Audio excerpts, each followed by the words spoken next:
This is like an Ashanti song, girl. You just say baby, baby, baby the whole time because it's gonna be delicious. You're awful when you know you say things in front of everybody that's just gonna get me to get super giggly and nerdy. And they're gonna get mad at us for giggling, but we like to giggle. I do giggle a lot. It's something we struggled with as children. Yeah, I giggle a lot now because I no longer cry. I don't know if you guys noticed. I don't cry that often anymore. But you do have some lipstick right under your That's chin. okay. Oh, okay. Mmm. Wow. That is some good stuff. I'm gonna be honest with you. The most difficult part of this recipe is gonna be waiting because it can take you anywhere from 3.5 to 4 hours. But let me tell you, once this process is done, you're gonna come back for more. And don't forget to wash down these tacos with a refreshing Coca-Cola.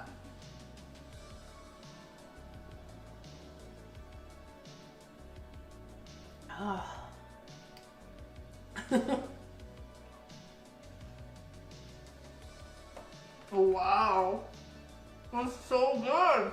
What I love about making this recipe is the aromatics. When you walk into your kitchen, it's like a kitchen potpourri. And once it goes into the oven, I don't know if you're like me, I could smell it within 30 minutes and I just couldn't resist. So I'm gonna enjoy the heck out of these tacos. You enjoy yourself. We're not in a hurry. If you are asking for this in Mexico or anywhere, it's not going to happen. You guys know that I bring you views, original recipes, and combinations, and I'm just out there like that. Thank you guys for loving me. Thank you for being out there. Hello and welcome. Today I'm going to show you how I make bistec borracho, and this recipe is excellent for a weekday meal. You'll need 1 pound of beef steak. Today I'm using tender sliced beef chuck, and some of you might know it as bistec. 1 beer, 1 teaspoon of black pepper, 1 teaspoon of salt, 1 teaspoon of ground cumin, 3 garlic cloves, a small bunch of cilantro, 1 onion, 2 tomatoes, 1 roasted red bell pepper, 1 roasted poblano, 1 jalapeno, 1 cup of water and combined with 1 tablespoon of chicken bouillon, and a little bit of oil. To your bowl, you want to add your thinly sliced beef. Next, you want to add your seasonings, which are black pepper, salt, ground cumin. We're going to follow that by adding our chopped garlic and chopped cilantro.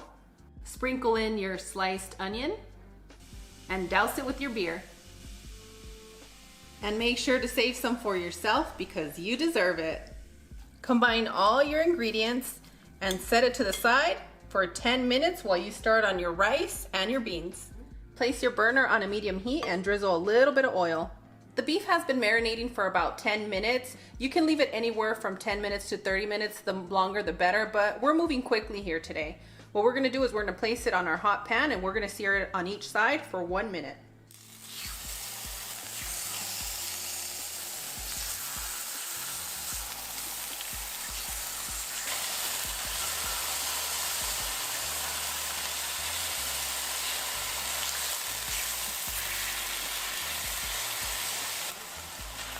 Smells so good. It smells like my uncle in here. And after 2 minutes, you're gonna remove your cooked beef. We're not done with it. We're just gonna set this to the side.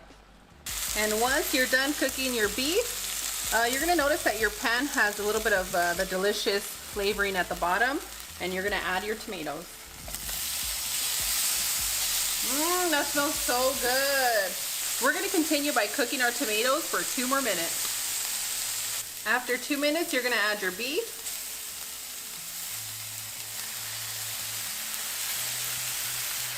Your peppers. Add your chicken broth mixture. Your borracho marinade. Woo! Look at that deliciousness. It's a party in the pan. Give that a good mix and make sure that you're getting all that delicious flavor from the bottom of your pan to incorporate into this delicious broth. I'm currently on a medium heat and I'm going to keep it this way for another 15 minutes. If for some reason your pan gets too hot, go ahead and move that to a medium low. After 15 minutes, your bistec borracho is gonna look just like this.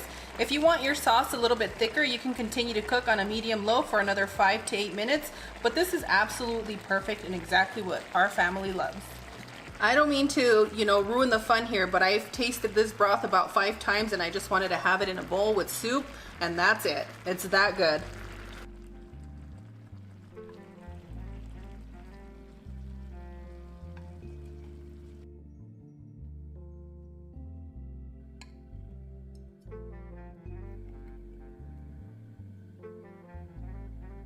And boom, done. Just like that, you have an easy weekday meal. One of the things that I am gonna say to you is that depending on the cut of beef that you're using, you might need to cook it for 25 to 30 minutes, or you can get away with anywhere from 15 to 20 minutes. It really depends on how thin you slice your beef.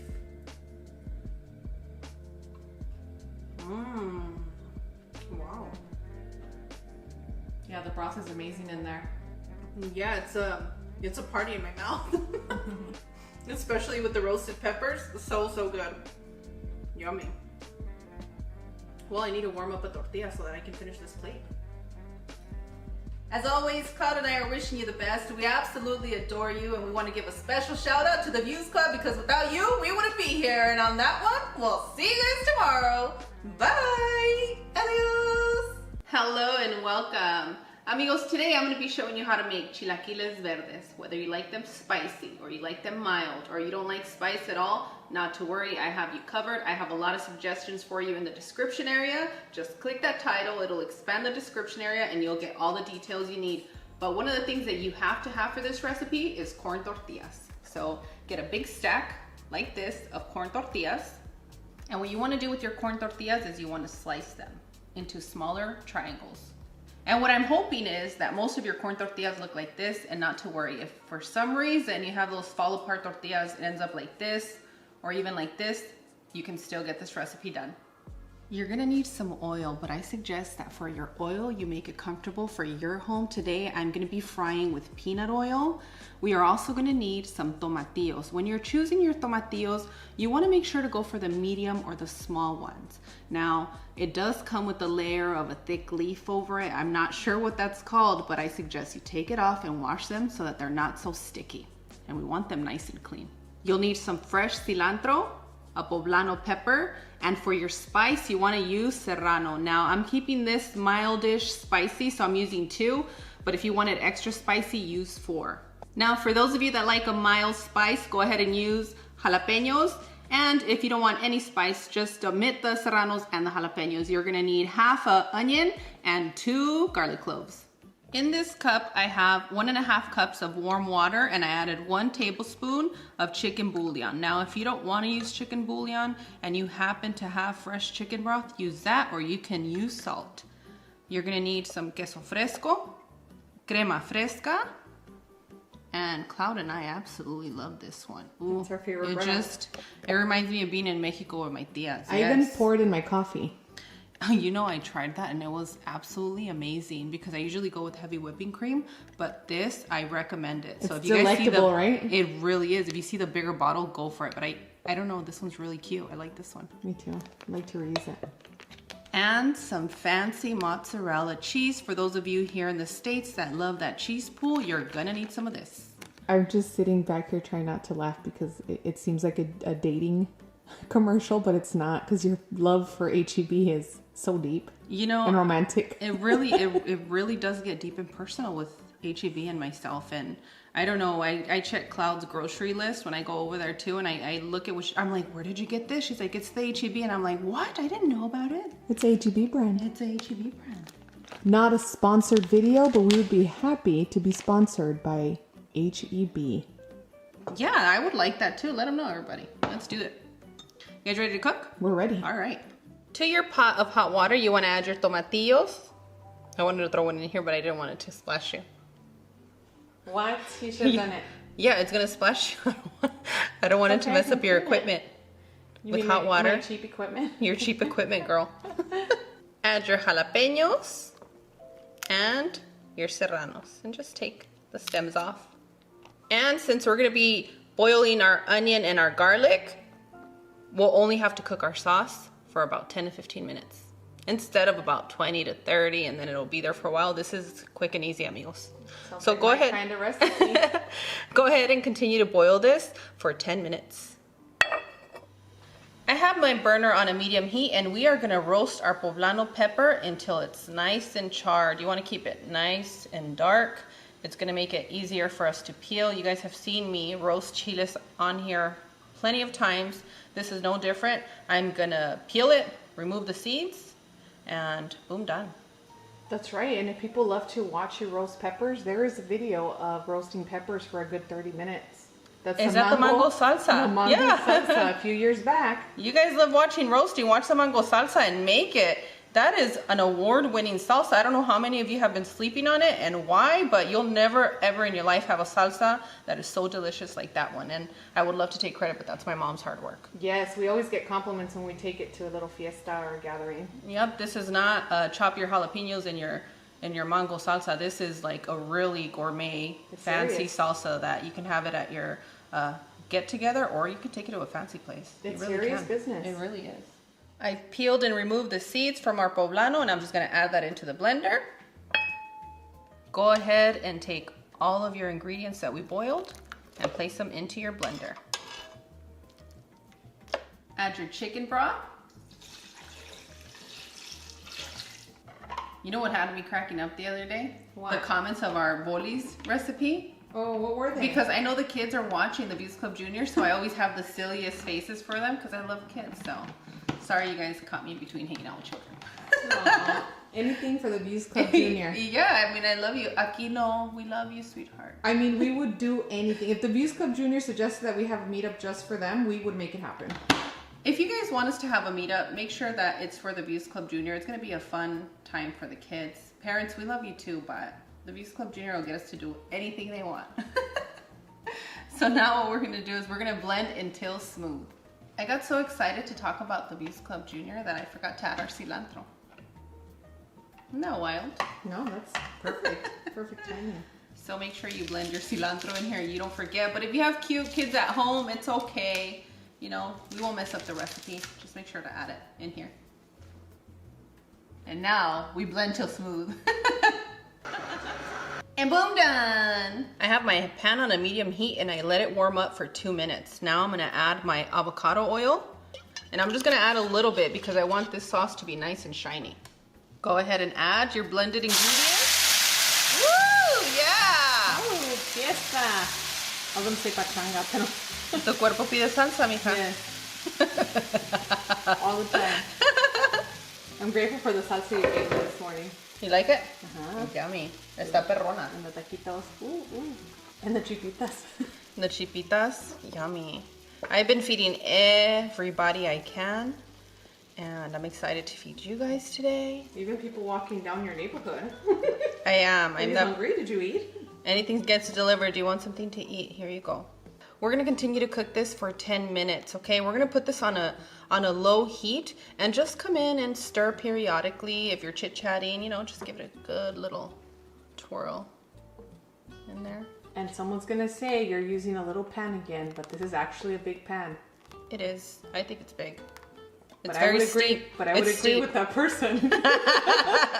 All right, friends. I'll see you in 10 minutes. And after 10 minutes, we have a deliciously cooked, thicker sauce.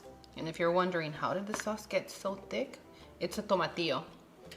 If you end up saving some of this sauce for later in the week for meal prep, and you see that it's kind of stiff and jiggly, not to worry. All you have to do is warm it up and you get a smooth consistency all over again. Add your oil to your pot where you're going to be frying your corn chips. Today I am using peanut oil. Did I already tell you guys that? You did. You guys, I'm aging right before your eyes. So after about 3 to 4 minutes on a medium heat, you can check your oil to see if it's ready. And when you see it bubbling, you know what? I don't know if you guys can see it. Let's just prop it all in there. When you see it bubbling, that means that you're ready to fry. But if you have it bubbling with smoke, you're gonna burn your corn chips, so be careful. Now it's time to add our tortilla chips. You can add them in a bunch. Sometimes they stick together, and those are my favorite ones. Can I clarify for the Views Club? That noise in the background was not my stomach this time. That was your ice maker. It was the ice maker. I want to be clear. When those little balls drop, I mean, it makes the loudest sound, girl. It does. You guys heard it. Yes, but you know, I don't want to keep feeding the rumors. I was fed the moment I walked in the door. Thank you. So just move them around a little bit so some of that steam can be released and we get the crispiest, crunchiest corn chips we can get in a humid climate. And once you see your corn chips turn a little bit golden, you want to go ahead and take them out. Make sure to place them in something like this, like a little wire. ¿Cómo se dice? A strainer? A strainer. There you go. Thank you, Cloud. A basket.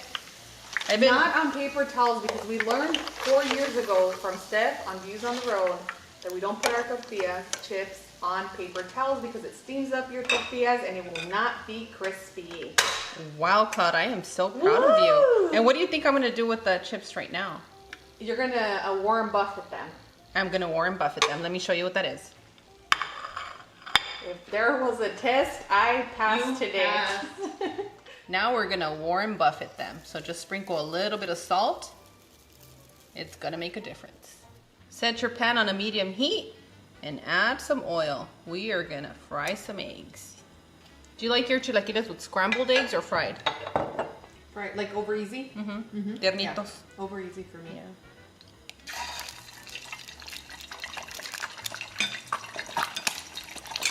And you want to spread the egg whites.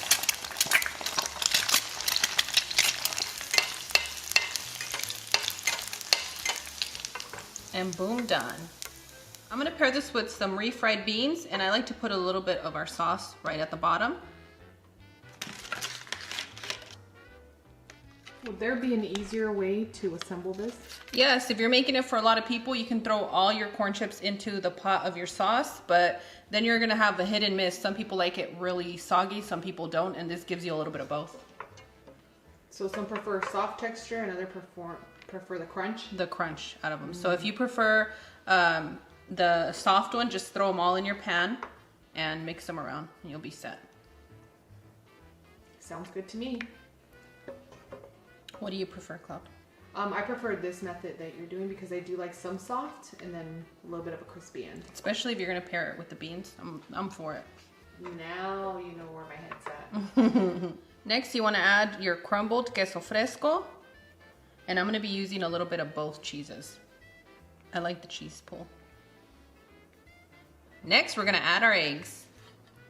A little bit of cilantro to garnish, make it pretty for your family and for flavor, of course, always. Last but definitely not least, some Mexican crema fresca. Just drizzle it and let it happen. You won't regret it. And boom, done, amigos. We're ready to eat. Say ah.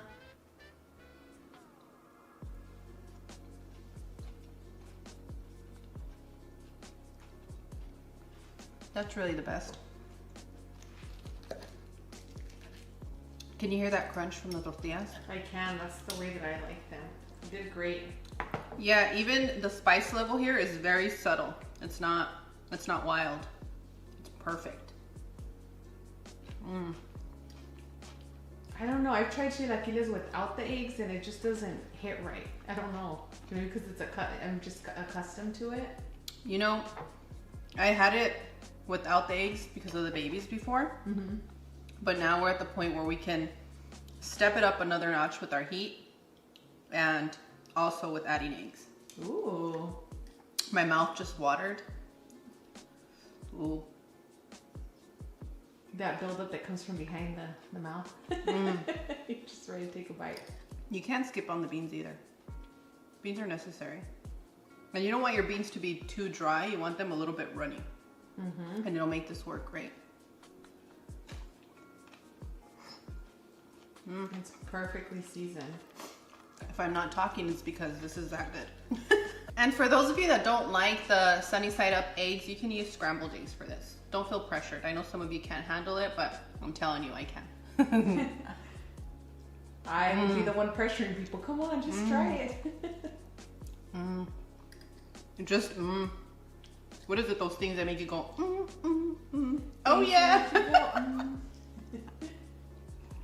As always, Views Club, Cloud and I are wishing you the best. We absolutely adore you, and we want to give a special shout out to our first responders, our nurses, all of you going to nursing school. We're proud of you, and we thank you. And on that one, we'll see you guys tomorrow. Bye! Adios! Hello and welcome. Today I'm going to show you how to make the most easy and delicious chicken dinner. This is a recipe that my family requests often, and once I show you how to make it, you're going to understand why.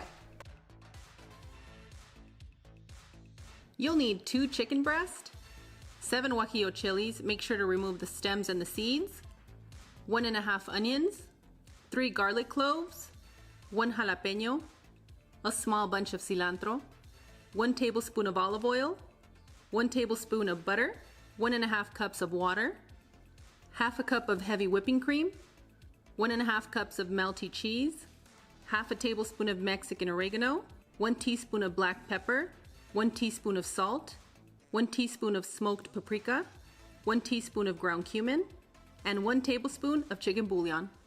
I've already cut my chicken into smaller pieces, and next what you're going to do is you're going to add your ground cumin, your Mexican oregano, black pepper, smoked paprika, and if you only have regular paprika, that's okay.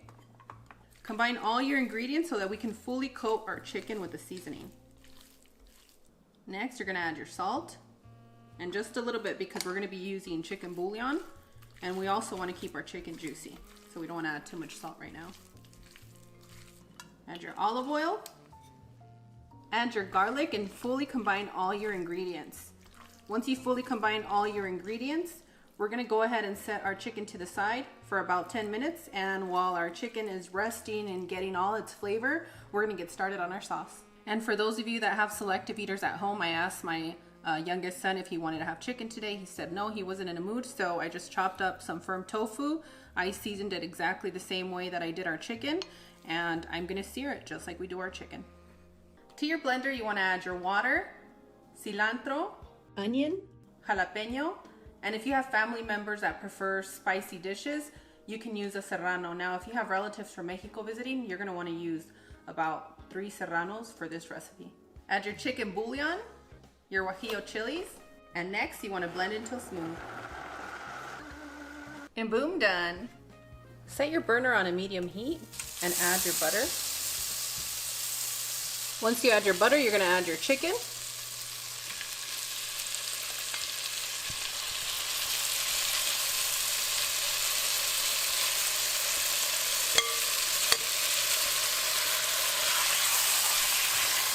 Give that a quick mix and continue to cook for another 6 minutes without moving anything.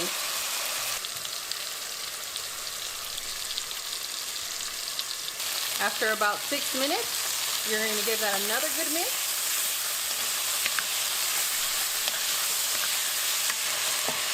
Add your onions and another good mix.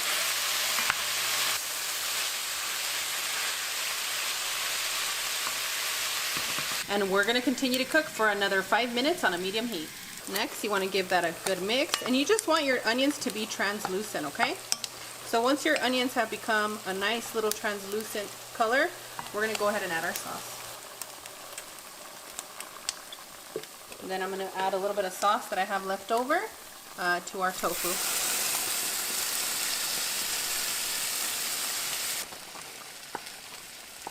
Once you combine all your ingredients, you're going to lower your temperature to a medium-low heat, and we're going to continue to cook with the lid on for another 10 minutes. And I'm just going to crack the lid because if I don't, it gets wild in here. Next, you're going to add your heavy whipping cream. If you don't have access to heavy whipping cream, that's okay. You can use half and half, and if you don't have either, you can use milk. Once you combine your heavy whipping cream into your sauce, you're going to get a handful of your cheese. And maybe a little bit more. You're going to turn your burner off. You're going to give that a good mix. And we are ready to serve. All we're doing is waiting for our French fries to be fully cooked and crispy. And as far as your tofu, you can do the same. You can add your cream in here. You can add some cheese. It's really going to be up to you on how you want to dress up your tofu.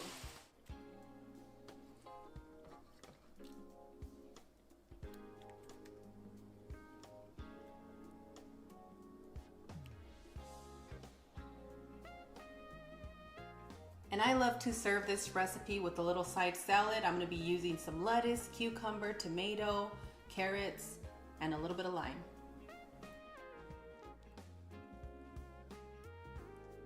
I'm gonna need somebody very special to say Thank you. Make sure to squeeze your lime on your salad, okay? This dish is very Mexican restaurant style. Anytime you go out to a place where you have seafood, you have your dish, french fries, rice, salad, and let me tell you, this just gets better every time. Yes, we know we're eating chicken, but we wanted to eat the sides. Well, our audience doesn't let us eat shrimp in front of them. They don't like shrimp around here. A handful. Mmm. Wow. This sauce is absolutely delicious. You did such a wonderful job. It's so flavorful. Sometimes I could even surprise myself. Mmm. If you don't want to deal with the chicken, make the sauce, and load your french fries, and you guys are set. But I highly suggest you make the chicken, and I already showed you guys how you can make it with tofu. Super easy. Well, it's about to get really dirty in here because it is a sloppier dish for me to eat. And, well, you guys have seen me through worse, so. As always, Cloud and I are wishing you the best. We absolutely adore you. We want to thank everybody that joined us today, and on that one, we'll see you guys tomorrow. Bye! Adios!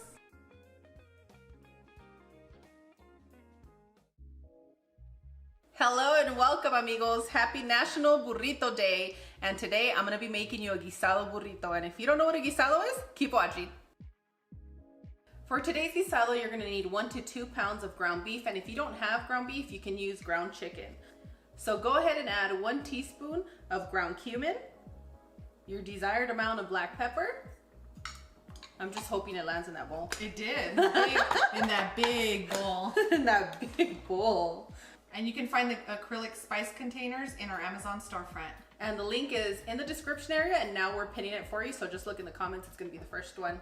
So go ahead and add half a chopped onion. Whoa, that one wanted to shine. Your friends are here. They're here for me. Drizzle about half a tablespoon of olive oil or whatever oil you have at home, and combine all your ingredients.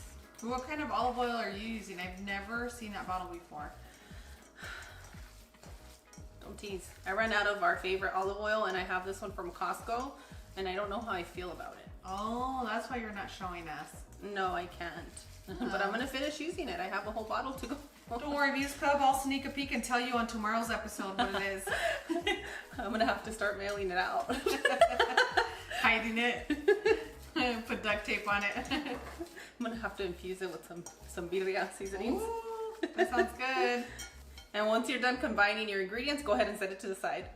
I pre-soaked about 9 chile guajillos in hot water, and you just want to let them soak in there until they get nice and soft, or you can use the boiling method, which takes about the same amount of time. I'm gonna use a little bit of this water so we can blend. You want to add 2 roasted tomatoes and 2 roasted garlics. And for those of you that like spice in your food, you can add some chile de árbol, and that's gonna be up to you because I've been known to make really spicy salsa to the point where my family doesn't want to talk to me. Mm-hmm. That happened to me recently. Thanks for the warning, little girl. You got me good. And now you're gonna blend until smooth. And boom, done, amigos. Place your burner on a medium heat and drizzle a little bit of oil, and then you're gonna add your ground beef. And the reason I'm using my hands to put the beef in, it's because it's authentic that way. I'm just kidding. You're able to crumble up that meat. Yeah. You wash your hands a lot, and I'm grateful for that. I have counted one time how many times I washed my hands, and it was like 25 or something, girl. Well, because you're always in the kitchen. That's right. Continue to cook your ground beef on that medium heat for another 4 to 5 minutes, and just start breaking down your ground beef. Once you've fully cooked your ground beef, you're gonna go ahead and add your pre-cooked potatoes. And if you like to use a microwave, you can chop up your potatoes and cook them for 8 minutes, or you can boil them for about 10 to 12 minutes. Add your blended chili sauce. I'm gonna use about 1.5 cups of water to shake off all the excess chili, and we're gonna pour it right on in. 1 to 2 tablespoons of chicken bouillon, and 1 tablespoon of Mexican oregano. Combine all your ingredients and continue to cook until you see that your sauce is thickened up a little bit. That should be anywhere from 13 to 15 minutes.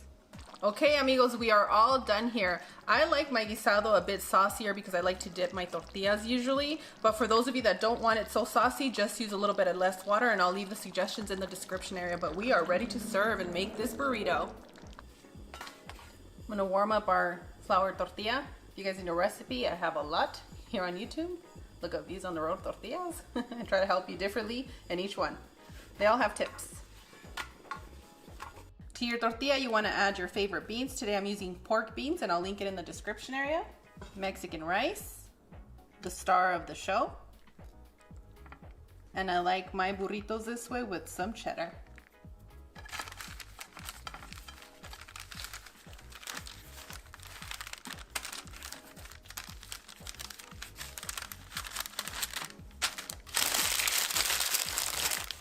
And boom, done. Who's ready for a bite? And I'm just gonna show you another way you can plate this guisado.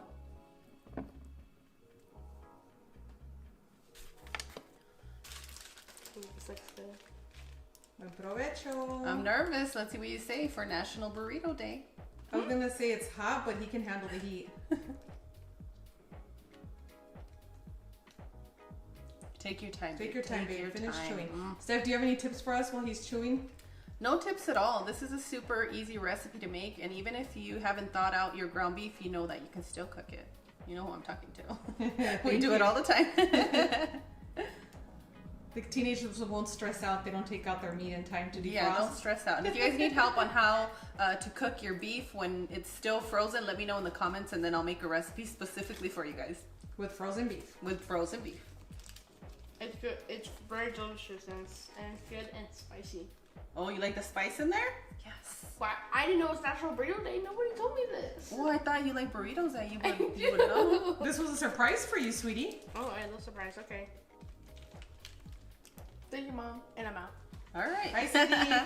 I'm going to make another burrito, friends, but I hope that you guys are having a lovely day. Happy National Burrito Day. Let me know what kind of burrito you had today. And if you couldn't have a burrito, let me know what you had to eat anyways. As always, Cloud and I are wishing you the best. We absolutely adore you. We had so much fun cooking for you today. And on that one, we'll see you guys tomorrow. Bye. Adios.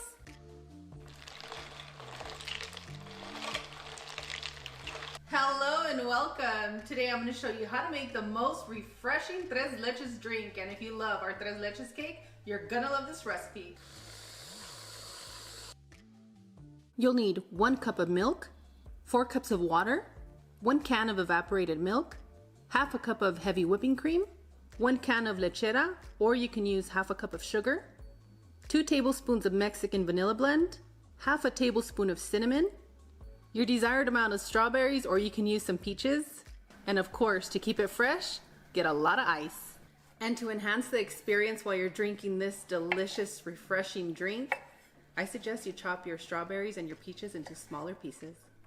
Add 4 cups of water, 1 cup of milk, and you can use soy milk, almond milk, oat milk, your horchata, rice milk, you name it. You can add it to this recipe and it's going to be equally as delicious. Half a cup of heavy whipping cream, and if you don't have access to heavy whipping cream, that's okay. You can use half and half. And if you're going to use this recipe for your bolis, your ice treats, make sure to use 1 cup of heavy whipping cream. Evaporated milk, your other tia lechera, and if you don't have condensed milk, you can use sugar. It's going to be up to you. I just love the way that it tastes with some lechera. Vanilla, and I'm using Mexican vanilla blend because it's tradition. It's a staple in our home. Cinnamon. And now you're going to mix for a good 30 seconds to a minute until you fully combine all your ingredients. Ooh, that smells so good. Que rico. You have all been doing such a wonderful job learning to love yourself. And you know, when you love yourself, you can see it in your kids, right? So I can see it, friends. You're doing a great job, and this drink is going to send you straight to the clouds. Because you know who loves you in the clouds? Your Tia Cloud. Guess I'll see you there. And you know who's next to Cloud? Me. So we'll see you guys there. You little ray of sunshine.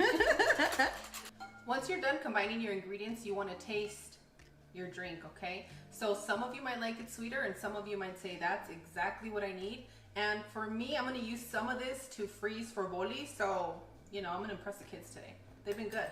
They're gonna get a little sugar. Ooh, cheers.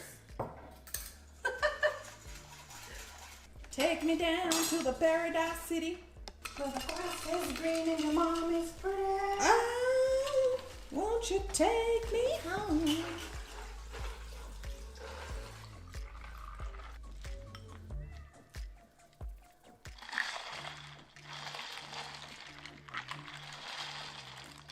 And it's a home run, amigos. I'm so excited for you guys to try this recipe. It's absolutely delicious and perfect for this hot season and for the holidays and for your birthdays.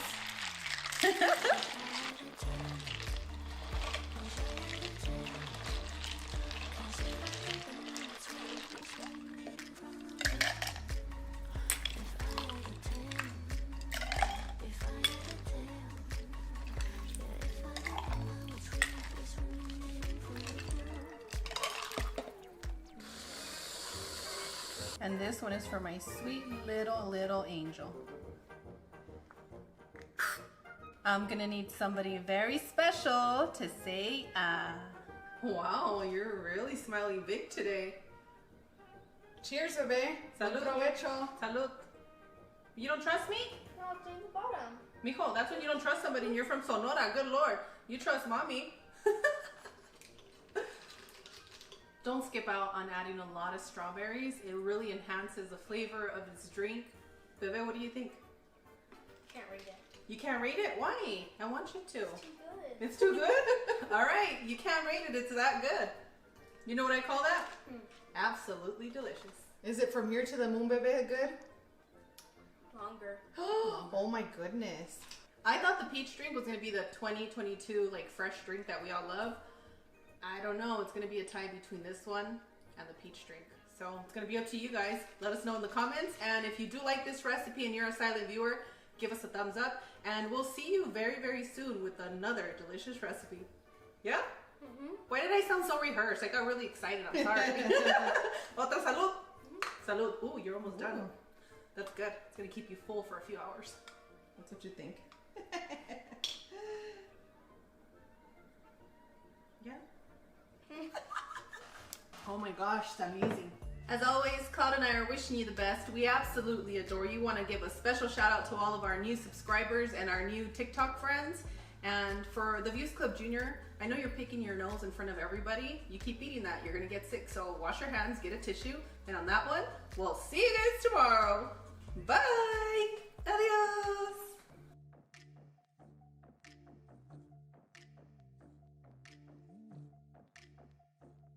Hello and welcome back to Views on the Road. I'm your host Steph, and today I'm going to show you how to make beef mole tacos. If you love juicy, tender, flavorful tacos, these are for you. For this delicious recipe, you'll need 3 pounds of chuck roast, half a cup of mole paste, 1 cup of orange juice, 1 tablespoon of chicken bouillon, and some tortillas. Add your mole paste to your bowl, add your warm orange juice, chicken bouillon, and combine until your mole is completely dissolved. Once your paste is dissolved, you're going to start adding your pieces of beef. Once you've coated all your beef, you want to add a little bit of oil. You can marinate this for 30 minutes or for best flavor overnight. I'm going to go ahead and let this rest for 30 minutes. Today I'm going to use my Instant Pot Dutch oven. If you guys don't have one of these, that's okay. You can make all of this on your stovetop. But for those of you that are interested, we're going to link it in the Amazon storefront and I highly suggest it. I'm in love. It's amazing. I'm going to press the sear/saute button and we're going to wait for this to warm up a good 5 minutes. So make sure you hit start. And while our Dutch oven is warming up, I'm going to add a big spoon of lard. You can use oil, but the flavor that's going to come out if you use lard is going to be just like your restaurant. While we're waiting for our lard and our pot to warm up a bit, I'm going to tell you why I love it. I love it because the cleanup is so easy. It's chef's kiss. It's a mom's delight. You have more time with your family and less time cleaning. I'm not about cleaning right now, so this is my new best friend.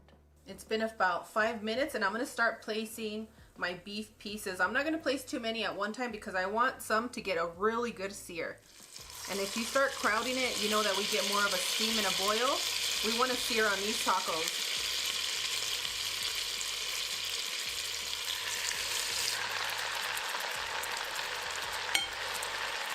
I'm gonna allow these pieces of beef to sear for 4 minutes without moving anything. Been 4 minutes and I'm gonna start flipping our pieces. You're wondering what kind of sear you're gonna get. You're gonna get a beautiful one.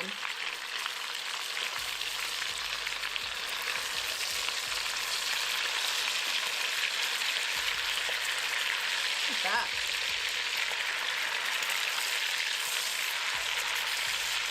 And now that I flipped those pieces, I'm gonna add the remaining pieces of beef.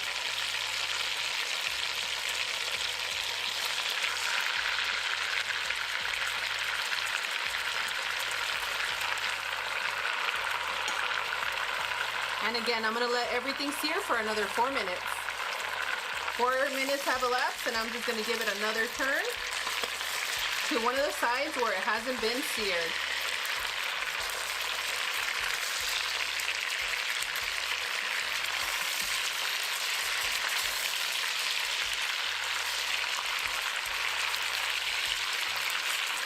Next, you're gonna add the remaining of your marinade right into the pot. I'm gonna add a little bit of water into our bowl. That's about 1/4 of a cup, just so that we can get all of that delicious marinade right into this pot. It's so, so good, and I really did work hard on that mole, so I want it all in here. And the mole recipe, you guys can find that in the description area. We posted it not too long ago. And just take your pieces, move them around in case any of the sear pieces are stuck or any of that delicious crust. We can incorporate it into our broth. Next, you're gonna place the lid over your pot and we're gonna press our braise button, and that's gonna braise it for 2 hours. After 1 hour, I'll come and move the pieces around to make sure nothing's sticking, but there has been a time when I didn't show up to move anything and nothing happened. You guys are gonna be okay. And boom, done. Our mole beef is ready for some juicy tacos. Look at how juicy and tender each little piece is. Oh my goodness. You know, I'm not gonna make you wait. I'm gonna need somebody very special to say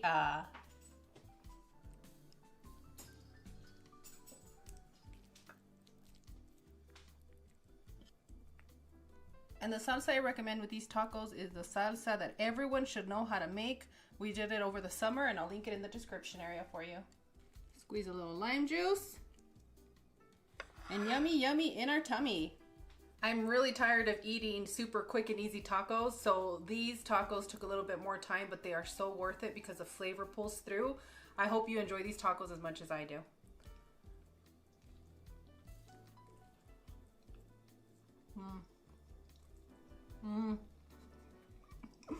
Absolutely delicious. Now look away.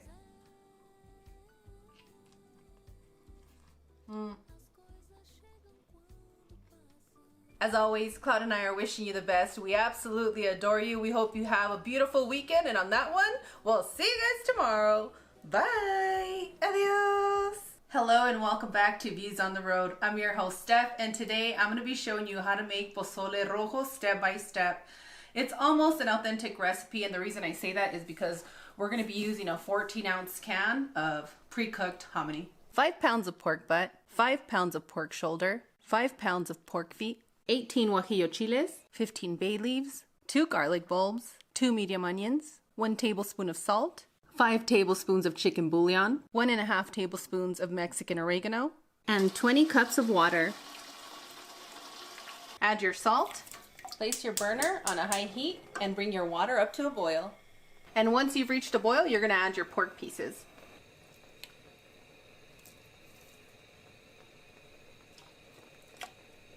Next, you're going to continue to boil on a high for 15 to 20 minutes. We want all those impurities to rise to the top, and then we're going to start skimming them.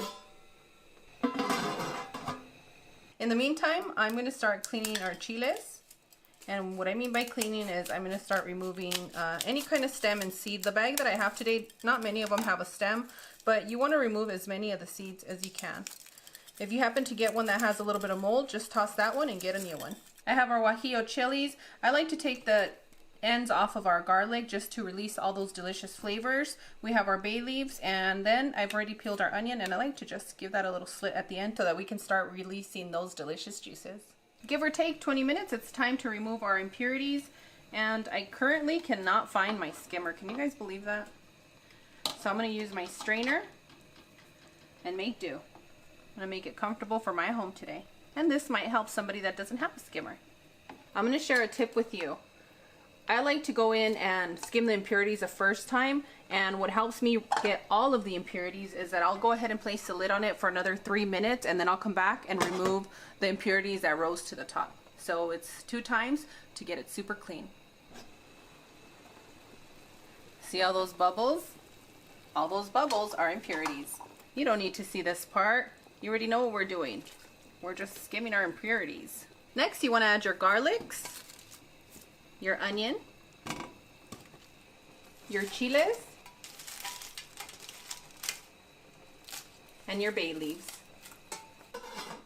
Place the lid over your pot, and you're going to continue to boil for another hour. Within that hour, you want to come and stir periodically to make sure that nothing is stuck to the bottom and that you don't burn your patitas. And while our pozole continues to cook, we're going to talk about the salsa pozolera. It's a salsa you use for your pozole so that whenever you make it in the big pot, you don't have to make it super spicy, and that way the whole family's happy. I like to use chiles puya. They're smoky and spicy, but they are expensive. So if you don't have puya chiles, you can use your chiles de árbol. I'm going to be using 5 chiles puya, and if you're going to use chile de árbol, you want to use 8. Unless you really want to bring the heat, you can use 15. You'll need 6 to 8 garlics. And you can use the one from your pozole, but last time I did that, Cloud got really upset at me because she loves that on her tostadas, so I'm not even going to mess with her today. Place your burner on a medium heat and drizzle a little bit of oil. I'm using avocado oil today, but make it comfortable for your home. Once your oil is nice and hot, you're going to add your chiles, your garlic, and you're going to toast them up for a good 45 seconds to a minute. When you see the color of your chiles have changed, you want to take them out, and it looks like my garlic needs another minute or so. Add your garlic. You're going to add 3/4 of a cup of your pozole broth, 1 heaping tablespoon of salt, and 1/2 tablespoon of Mexican oregano. And next, you're just going to blend until smooth. And boom, done. Don't be shy. You know you can use this for game day, or while your pozole is done cooking. She goes to one Denver Broncos games and acts like this. So good. I love that smoky bite. Go 49ers. Woo! I'm only 40. And next, I'm going to do my crema for my tostadas that I love with my pozole. Not everybody does, but I do. Do you like it, Cloud? I don't add the crema in the pozole. No. I just have it for my tostadas. Yes, that's correct. All I use is heavy whipping cream, but you can use any kind of table cream. Add some black pepper, salt to taste. Give that a loving mix. And in just a few seconds, you have some table cream. Delicious. Make sure you clean the top of your hominy can, and we are going to open it up, give it a little rinse, and have that ready for when we need it. While that pozole is boiling, it's time for you to prep your toppings, your salsa, so that you can be ready to serve as soon as that pozole is done. It's been 1 hour, and now it's time to get our chiles and blend them. I'm going to add some of our broth so it's easier for us to blend. Think about 1 to 2 cups should do the trick. It doesn't matter really because it's going to go right back into the pot. I'm going to do it a little bit different today just so that it's just a smoother ride for you at home. So I'm going to go ahead and add my chicken bouillon and about 1/2 cup of your hominy. If you don't want to use your hominy, you can use about 2 tablespoons of maseca, or you can even tear about 2 tortillas and toss them right on in. And next, you're just going to blend until smooth. And boom, done. We just need to pour all of this into our pot. And anything that's left over, I like to use the same broth, shake it up in my blender, and then pour it right back in.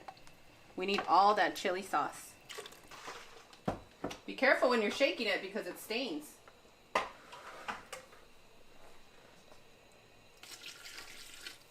And I'm just adjusting our pieces. Make sure that we get all that broth to penetrate into all of that tender protein. Yummy.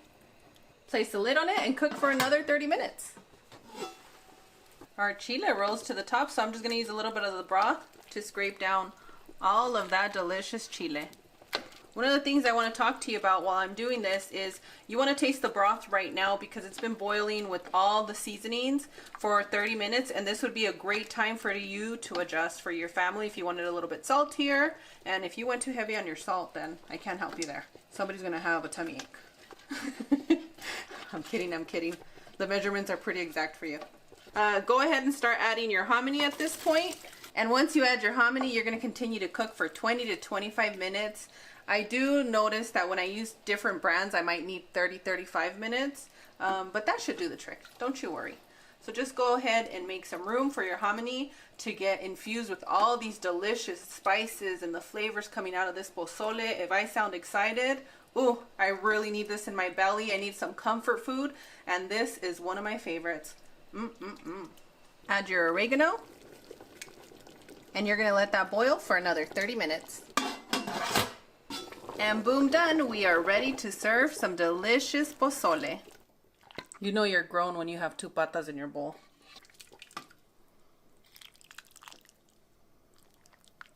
I like to add some finely chopped cabbage. You can also use some lettuce, a little white onion, sprinkle of cilantro, little radish, a squeeze of lime, and a few drops of your delicious salsa. I'm so glad we went with 15 chilies, and Cloud wanted to be brave today. And we're ready for a delicious bite. I'm gonna need somebody very special to say Provecho. Thank you.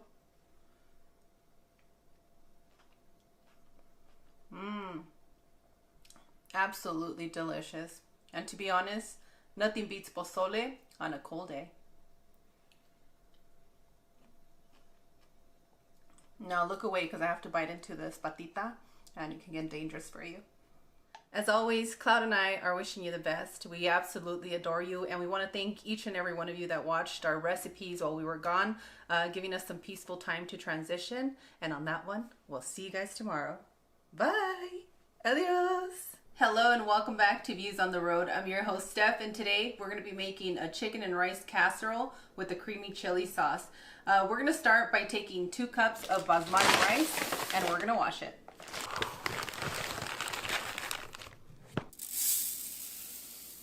And I like to wash my rice until my water runs clear. Place your burner on a medium-high heat and drizzle a little bit of oil.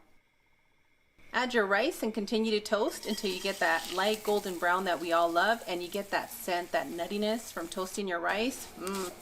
Once your rice is nice and toasted, you're going to add 1 bay leaf and 1 teaspoon of ground cumin, and you're going to continue to toast for another 10 to 15 seconds. And you want to add 3.5 cups of water, and if you're in a very arid area, you want to use 4 cups of water. Add 1 can of tomato sauce and 2 tablespoons of tomato chicken bouillon.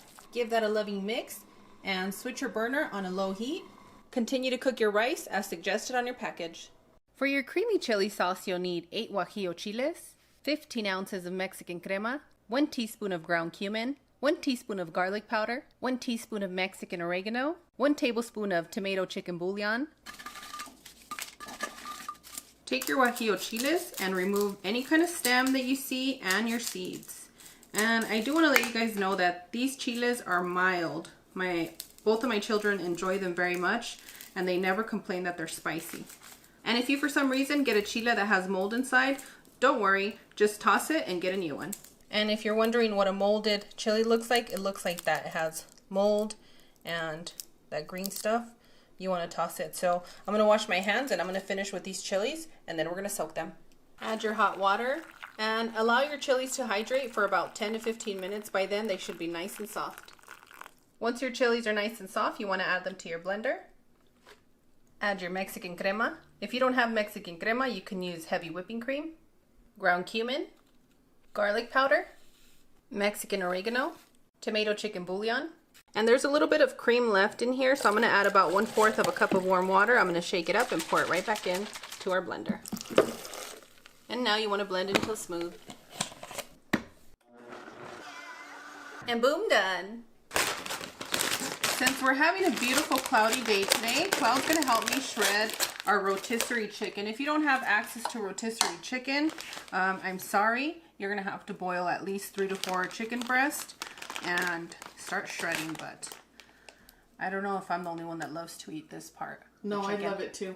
But here's a chip with the sauce that you made. Mm-hmm. Here you go. Oh, thank you. You're welcome. How about you come and help me shred this delicious chicken for our friends? And for those of you that don't know my sister Cloud and you're new here, this is her only cooking channel, and she does the cameragraphy work for us, among other things, but mostly the camera. Here's a piece of breast for you. Thank you. So do you have any tips for us while we're shredding chicken? Tips about what? Life or the chicken? The chicken. You always shred chicken for me and it tastes so much better. I would say start off with a big chunk and then just work your way into shredding it like it's string cheese. Okay. To make it look beautiful and even. Ooh. It's because you shred it like our Mexican tias. That's why I like it. Yeah, there's generally nobody in the kitchen when our tias are shredding their chicken. And I think here in the States, everybody just puts it in the stand mixer and it shreds into just a bunch of little thin ones with no chunk in there. Yeah, you want a little bit of a bite. Those are the good for the taquitos. There they are, right there. Yummy. Thank you so much for helping us. Okay. We're going to continue to shred our chicken. Hang tight, friends. Our rice is ready, and let me tell you, this is my family's current favorite way of having our Mexican rice. It's not so traditional, but ooh. You hooked my son on it, so he's asking for this rice all It the has time. so much flavor. I mean, you're not going to regret it if you try it. And if you do make this, please come back and let us know how much you loved it, because I guarantee you will. Unless you don't like ground cumin, then we're going to have to talk about it. And now I'm just going to toast our tortillas because I have some flimsy ones that are cracking up. They're really funny. Look. Yep. All cracked up. So we're just going to toast them a little bit so they don't fall apart in our casserole. We're still going to use them. Hey, this is your Tia Cloud. I'm not kidding. I have dipped everything in this sauce. Chips, chicken wing. It is so good. Take your creamy chili sauce and place it at the bottom of your baking dish. Next, you're going to place your tortillas right at the bottom. And if you see, I toasted them just a little bit more. I'm trying to avoid them falling apart, but also being part of the dish. Add a little bit more of your chili cream sauce. And you want to start making dreams come true by placing your rice right on top of that sauce. Smooth it out really good. And next, you're going to add a layer of your rotisserie chicken. Add a layer of your cheese, and today we're using Chihuahua cheese, which looks just like this. We've been using it a lot, and whenever you have access to this cheese, this is the one you want to use. And if you don't have Chihuahua cheese, you can use mozzarella cheese or your Mexican cheese blend. They all work, but this one right here is going to bring the flavor. Has a little nutty buttery taste and goes perfect with all these ingredients. Add some more of your delicious sauce right over the top. And next we're gonna do the same thing. We're gonna place our tortillas right over our sauce. I sure hope you have sauce left after I finished. About half a cup. I'll make do. Watch out, friends. Everybody's gonna be wanting your sauce.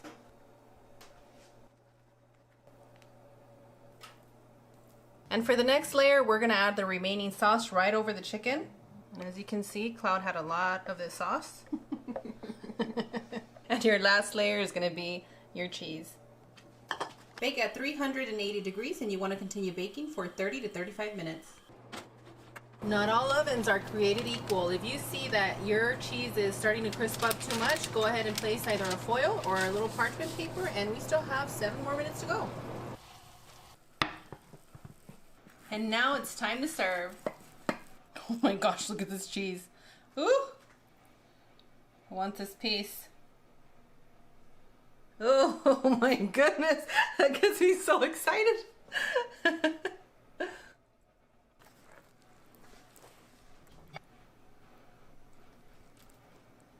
Who's ready for a delicious bite? And this is how I like to plate it for the boys.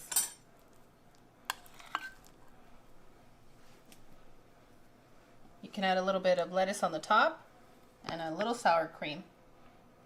And I still have a little bit of the salsa I made yesterday, and I'm just going to drizzle a little bit over the top. Enjoy. Thank you. It smells so good. And I'm sold. When it has cheese in it, call me. I'll be there.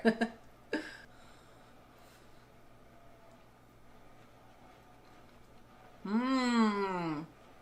Mmm. Mmm.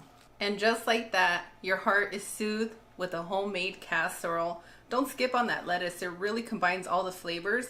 And if you so happen to get not just the crispy cheese on the side, but a crispy piece of rice, please leave a comment because I know you and I both are gonna love it.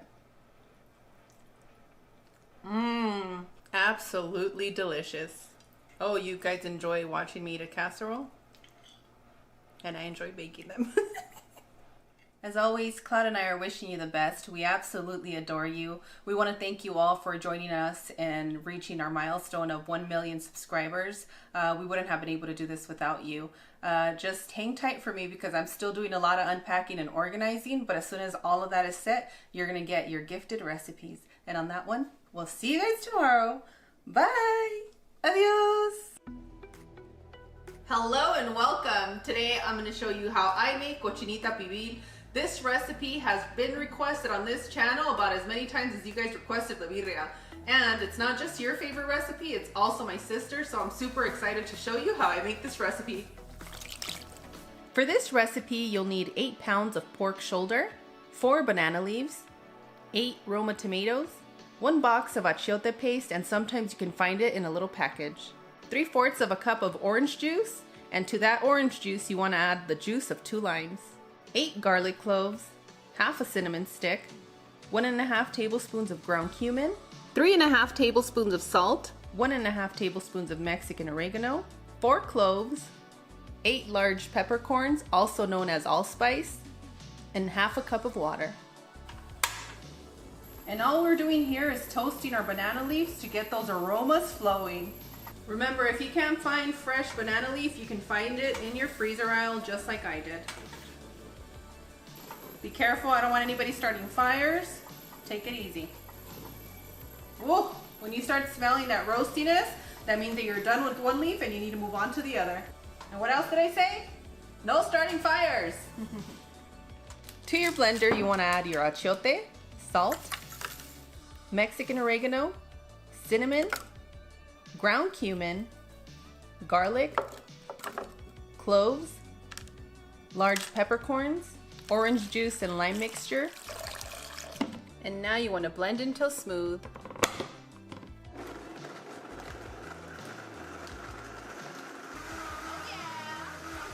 And boom, done. And now you just want to lay your banana leaf in the pot that you're going to be using. I have a super large one because I have a large quantity of pork.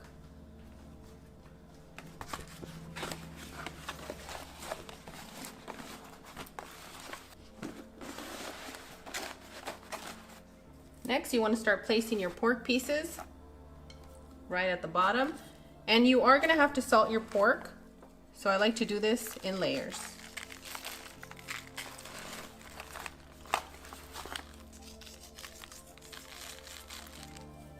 And now that I've made room, I can salt the remaining pork in the bowl. Next, you want to fully coat your pork with your sauce. I don't mind getting my hands dirty. I'm going to make sure that every piece of pork is fully coated. And I'm going to do the same with the remaining pieces. It smells so good in here. Absolutely amazing in here. The fragrance in your kitchen is going to make you so happy, but you're going to have to wait. You're going to have to wait and marinate this for 8 hours minimum or overnight. The cochinita pibil has been marinating overnight in a delicious adobo sauce, and now it's time to add half a cup of water, followed by your chopped tomatoes and your chopped red onions. You want to cover your cochinita pibil with the banana leaves, place the lid on it, and now it's time to place it in the oven. You're going to continue to bake at 350 degrees for 3.5 hours or until your pork is nice and tender. Our cochinita pibil is just about done, and I'm just going to start warming up some tortillas.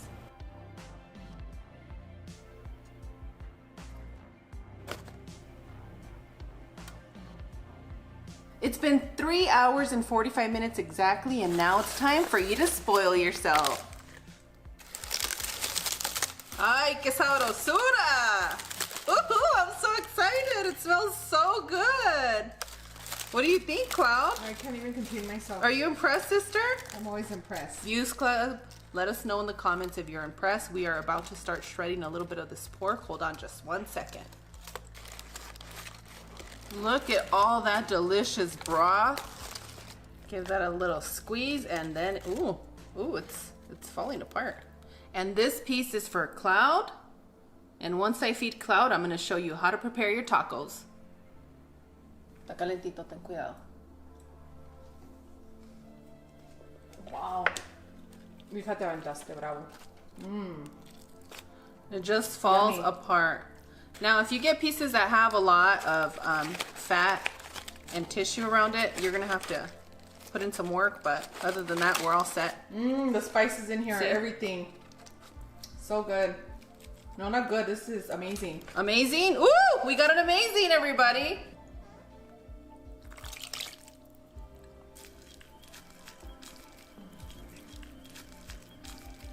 Ooh, this is a super juicy piece. It's right next to all the delicious fat. Put that in your taco and wrap it up.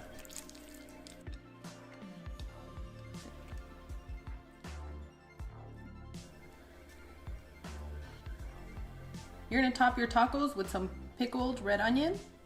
Recipe will be linked in the description area. And if you can handle the heat, go ahead and add some pickled habaneros. Buen provecho. Thank you.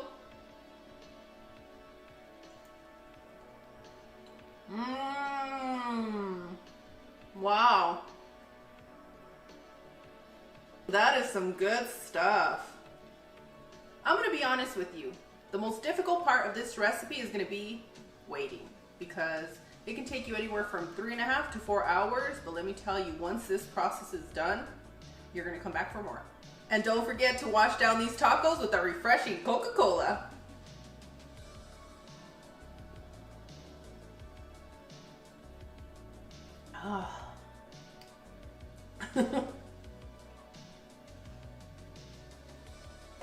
Wow, that's so good.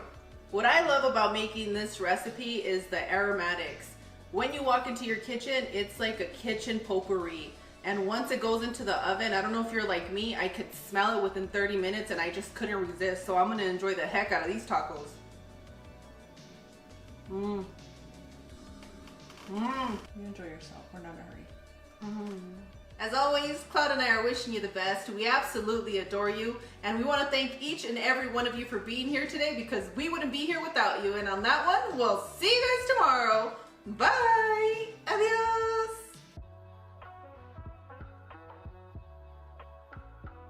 Hello and welcome. Today I'm going to be showing you a recipe that my ex-husband keeps asking me to make.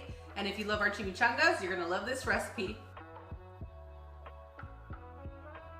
You'll need large flour tortillas, 3 cups of shredded chicken, 3 roasted poblano peppers, 16 ounces of Mexican cream, 1 cup of chicken broth, your desired amount of melty cheese, 1 tablespoon of all-purpose flour, 1 tablespoon of butter, chicken bouillon or salt to taste, and oil for frying. To your shredded chicken, you want to add 1/4 of a cup of your Mexican cream. Then you want to add your roasted and chopped poblano peppers. Make sure to keep about 1/2 cup on the side, because we're going to use this for our topping. And you just want to combine all of your ingredients. Some of you might need a little bit extra seasoning or an extra bite. You can add potatoes, corn to this recipe, but I like to keep it nice and simple with this juicy chicken. We're going to continue by making our luxurious silky sauce. You're going to need to put your burner on a medium heat and add 1 tablespoon of butter.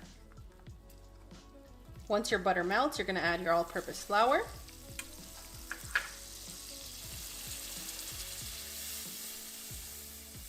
And you're going to combine that quickly. Allow your flour and your butter to combine and cook for about 20 seconds. You don't want to burn it, but you also don't want that raw flour taste, okay? Next, you're going to add your chicken broth.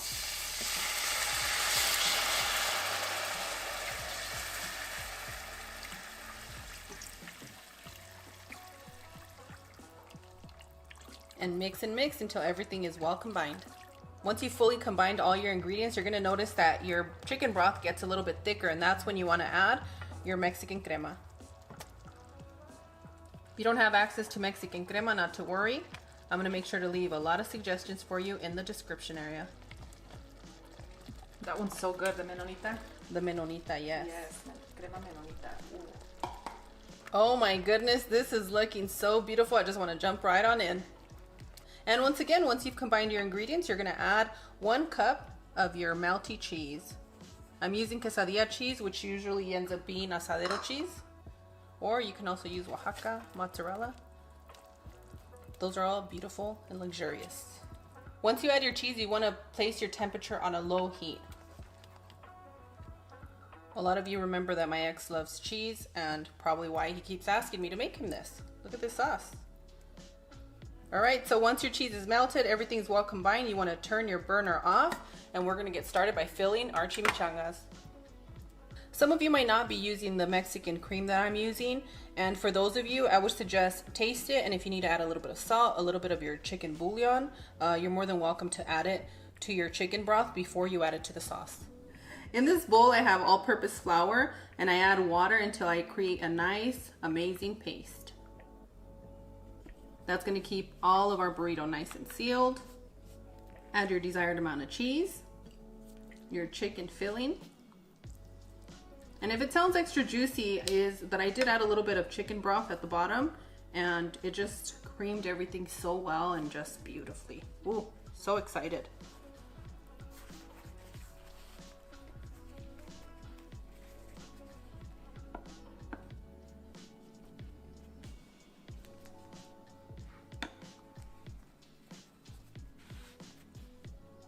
Boom, done. I'm gonna set it aside and continue rolling the remaining chimichangas.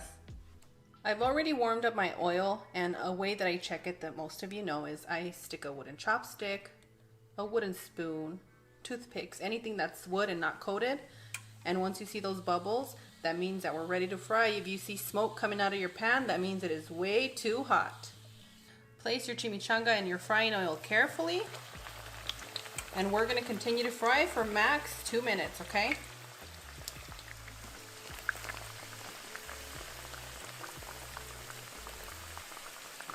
And if you can see here, you can make them really big or you can make them very small. Well, that's not very small, that's still really big. But you guys know somebody has a big appetite. And you slowly want to start flipping it about every 20 to 30 seconds. Can these be made in the air fryer? They sure can. They can. I don't know the exact temperature because I'm not using my air fryer that much.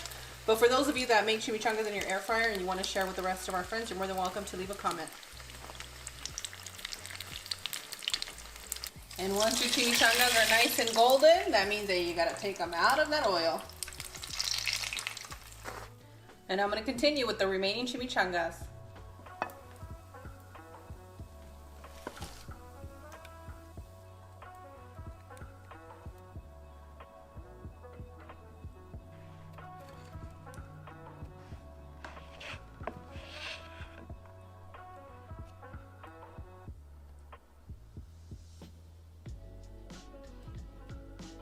You can add a few of your roasted poblanos right on top.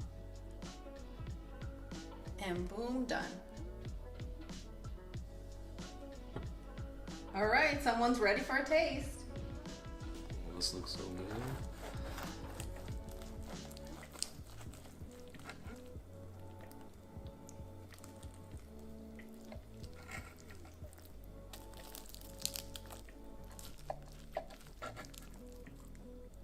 Sorry, my mouth was watering. So mine.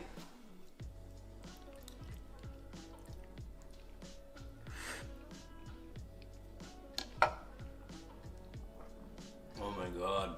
It's good. Amazing. Well, you've been craving it. I hope you like it. Friends, don't worry. He's going to be washing the dishes and taking really good care of the boys. Have fun with that. Oh, thank you so much. You're welcome. We've had a lot of friends asking for you. Do you want to say hi to everybody? Hello, Views Club. They're still here. Holding strong. As always, Cloud and I are wishing you the best. We absolutely adore you, and I would like to give a special shout out to all of you that are co-parenting peacefully. And on that one, we'll see you guys tomorrow. Bye! Adios! So so excited for you guys to try this casserole today. Hello and welcome back to Views on the Road. I'm your host Steph, and if you love cooking casseroles, you're gonna love my take on a popular green bean creamy casserole. And don't skip too far ahead because I'm gonna be showing you how to enhance this casserole for the holidays. For this delicious recipe, you'll need 1.5 pounds of ground beef, 1 teaspoon of garlic powder, salt and pepper, 1 teaspoon of Mexican oregano, 3 cups of green beans, half an onion, 8 ounces of tomato sauce, 1 tablespoon of chicken bouillon, 1 chipotle pod in adobo sauce, 1 cup of heavy whipping cream, and some Mexican rice. To your blender, you want to add your heavy whipping cream, and if your heavy whipping cream is really thick, you want to add 1/4 of a cup extra of water. And if you guys saw our casserole the other day, you know that I do have super heavy whipping cream. Add your tomato sauce, your chipotle pod in adobo sauce, and if you don't want too much spice, you can use a can of the hatch chili or whatever spice you like. Your chicken bouillon, and if you have regular or tomato, it's really going to be up to you. Just something that's going to season this flavor just the way you like. And now we want to blend until smooth. You want it? Oh yeah! Woo! And boom, done. Place your burner on a medium-high heat and drizzle a little bit of olive oil. Next, you're gonna add your onions and you're gonna saute them for 2 minutes. We just want them to start getting soft and translucent. And after 2 minutes, you're gonna add your ground beef. And this casserole is beautiful because some of you use ground chicken, ground turkey, and all of that will work perfectly with this combination. Vegan crumbles would go great in here. Yes, but if they're using vegan crumbles, even better. Add your garlic powder, salt, black pepper, and for those of you that love the flavor of chipotle, you can add some of your adobo sauce in here and it's going to make it even better. It's going to enhance the flavors that you love from chipotle. And now you're just going to start breaking your ground beef down and give it a loving mix.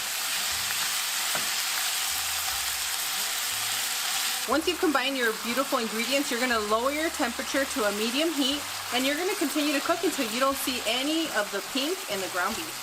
And as soon as you see the pink is gone, you're going to turn your burner off. You do not want to overcook your ground beef, especially since it's going to be going into a casserole. And now for my favorite part, assembling the casserole. You want to use a little bit of melted butter at the bottom of your baking dish because this is going to help the rice that's going to go on top crisp up on the bottom, and it's just going to add another layer of flavor to your casserole.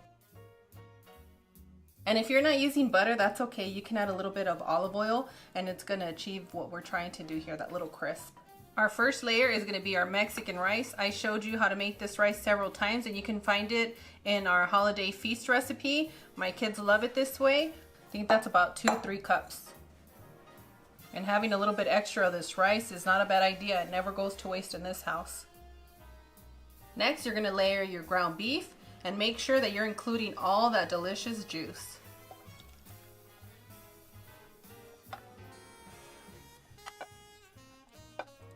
And my family has already voted for this year's favorite casserole. And the winning casserole of the year for our family is the dinner casserole that had broccoli, cheddar cheese, and sausage.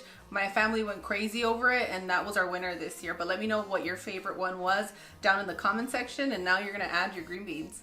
And I'm using thawed out green beans for this particular part. If you have canned green beans, even better. You'll notice that when they're frozen and they thaw out, they end up getting nice and soft. So if you're using fresh green beans, make sure to cook them thoroughly because you don't want anybody biting into a hard green bean, especially not in a casserole. That's not how this works.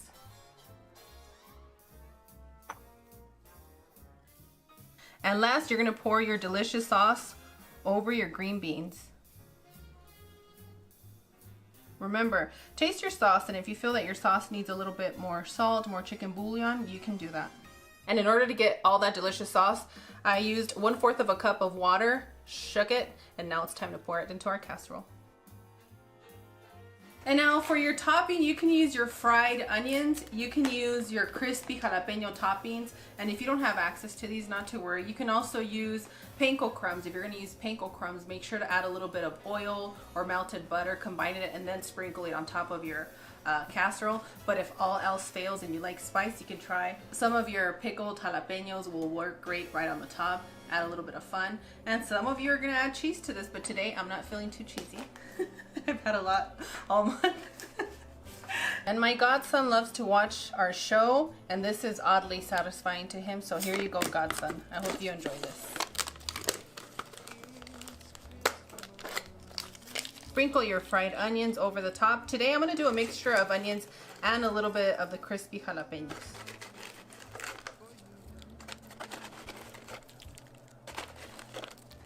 And try not to eat the whole bag of jalapenos while you're pouring it on here because these are absolutely delicious.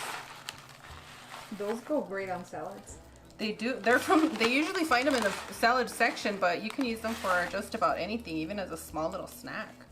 Ooh, yummy. You guys know that my foil has been sticking, and I know you mentioned to use some little non-stick spray, but this works out for me. So I'm gonna add a parchment paper. I'm gonna place the foil over a baking dish, and we're gonna bake at 380 degrees for 25 minutes. After 25 minutes, you're gonna remove your foil, and you're gonna continue to bake for another 5 to 6 minutes. And boom, done. Yummy, yummy in our tummy. I'm so excited for you guys to try this casserole today. And last but not least, it's purely optional. You can add some crema fresca right over the top. And these are the casseroles that I love because you can just scoop it up. You don't have to slice, just to scoop. Get a little bit of everything in here.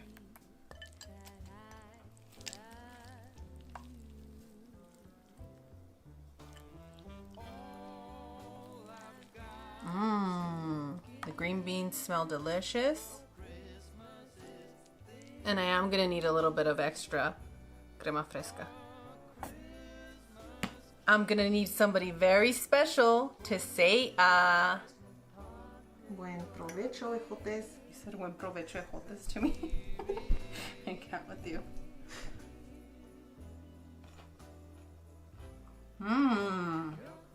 There's gonna be those casseroles where you eat and you're like, I could have done without, but this one is gonna take your breath away. So beware, you're gonna have to wear your stretchy pants because it's that good. Not only is the flavor amazing, every single layer of flavor that you put in here is well balanced. Everything that you're looking for comfort food is in this casserole. So I hope you guys enjoy this as much as I do. And it's not going to be the last casserole I share with you. I have a whole notebook full of casseroles. And the more you guys watch these and the more that you like them, the more I'm going to share the recipes with you. So look away because it's starting to get dangerous. And this plate. I'm about 2 seconds from crying. It's so good. As always, Cloud and I are wishing you the best. We absolutely adore you and we love you so much that we're going to tell you to cover up. It's about to get really cold for you guys and we want to make sure that you're safe, nestled, and warm, and we're going to be praying for all of you. So please do your best, and on that one, we'll see you guys tomorrow. Bye. Adios. Hello and welcome. Today I'm going to show you a recipe that's over 100 years old. For this recipe, you're gonna need 4 cups of hot water, and you're gonna need some extra hot water for your chiles. 7 guajillo chilies and 2 ancho chiles. Make sure to remove the stems and the seeds. And what you wanna do is you wanna add some hot water, and you wanna soak them for about 10 minutes until they're nice and soft.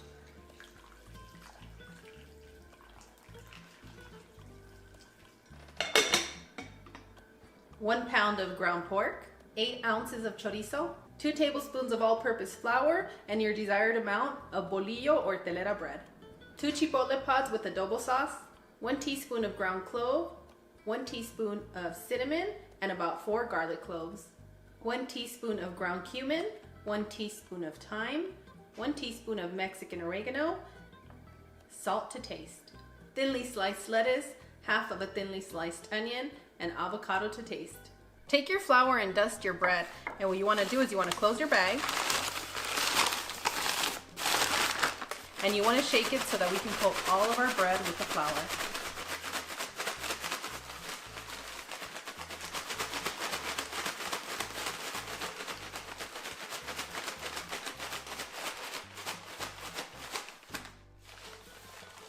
And your bread should look like this. Take your softened chiles and add them to your blender. Add your water, ground cumin, thyme, Mexican oregano, garlic, cinnamon, ground clove, chipotle, and if you want it really spicy, then you can add 4 chipotles. And don't forget your adobo sauce. And now you want to blend until smooth. And boom, done! Place your burner on a medium heat and allow it to heat up for about 2 minutes. After 2 minutes, you're gonna go ahead and add your ground pork. Continue to cook your pork for another 3 to 4 minutes. After about 4 minutes, you wanna make a little well in the center of your pot and you're gonna add your chorizo. Combine all your ingredients. Set your burner on a medium heat and continue to cook for another 4 minutes. Give or take about 4 to 5 minutes, you're gonna add your blended sauce.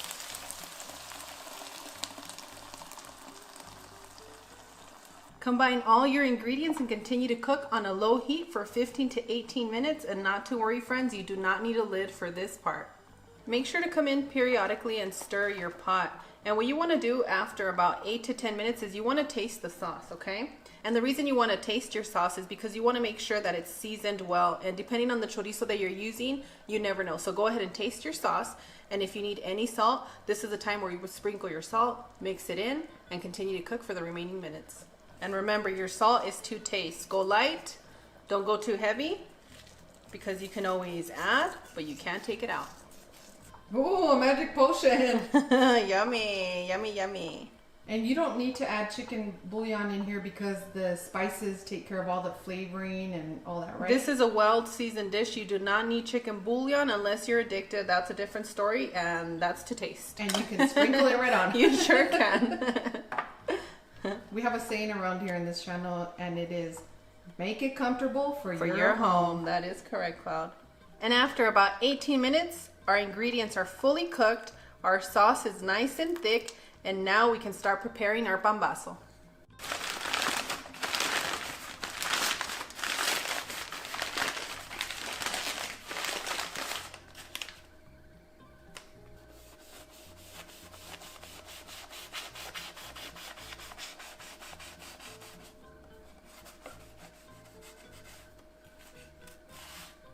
Take your lettuce and add it to the bottom of your pambazo. Next, you're going to add your desired amount of onions, your thinly sliced avocado. And for this version, you don't need the cheese, right? You do not need the cheese. You have enough fat from your avocado. Oh, okay. That makes sense. Yummy. And next, you're going to pour your filling right over the top.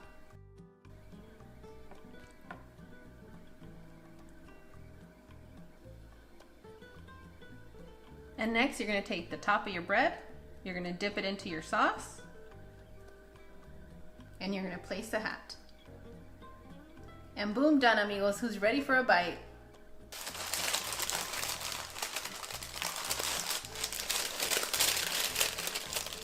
I'm going to need somebody very special to say Amigos, regardless of what recipe you choose to make, it's gonna be sloppy, so just enjoy it, okay? It's like eating tacos, it doesn't matter. Just dig in. And once I dig in, just look away after because it's gonna get dangerous. Buen provecho. Thank you.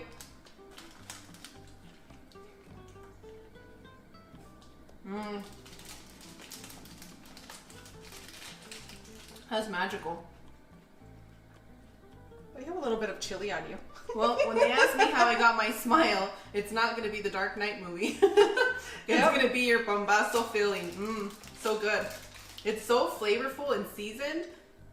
Friends, you're going to love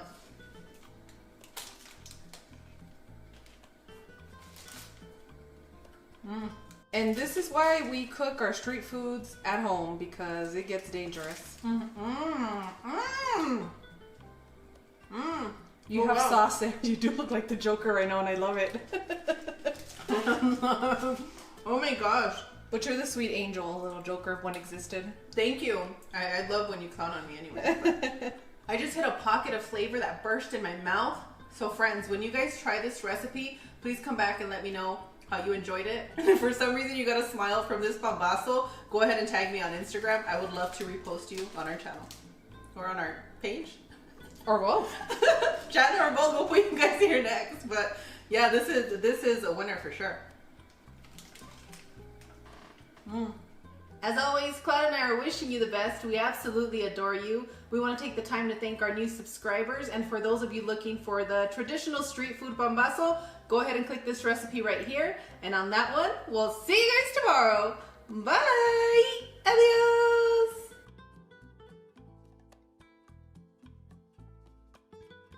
Hello and welcome.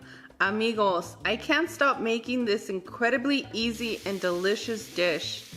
Everyone in your house is gonna absolutely love this, but I really do hope that you like this as much as I do.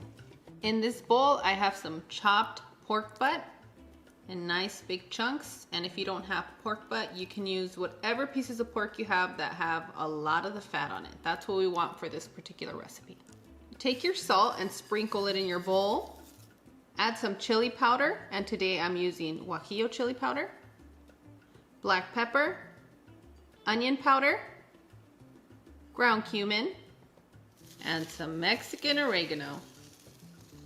Combine all your ingredients and make sure that your pork is coated with all of the seasonings. Once your seasoning is well combined, you're gonna add your olive oil. Give that a good mix. And you wanna set this to the side for 15 minutes. You'll also need white onion, red and green bell pepper, cilantro, and a lot of garlic. And I'm just gonna slice it in chunks. That means they're really thick. Just like that. Oh, that makes you happy. Yes. I knew it.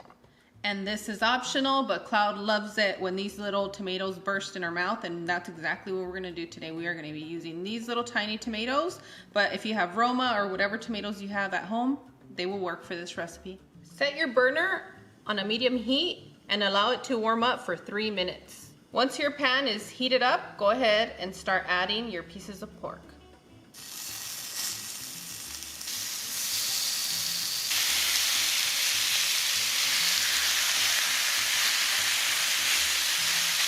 It smells so good. Ooh. Now, whatever you do not move this for the next 4 minutes. After 4 minutes, you're gonna add your garlic, just sprinkle it in, and we're gonna mix this around. Oh, what a beautiful sear. You see what happens when we don't move our meat? It's a valuable lesson I have learned. Me too, but sometimes I do push it and I'm trying to get things done quick, but it's worth waiting and not overcrowding and let it happen, you know? Right. So once you mix everything, you're gonna continue to cook on a medium heat for 4 more minutes. I have some chicken broth and I'm gonna be adding some lemon to it, okay? After 4 minutes, we're gonna add our chicken broth and lemon mixture.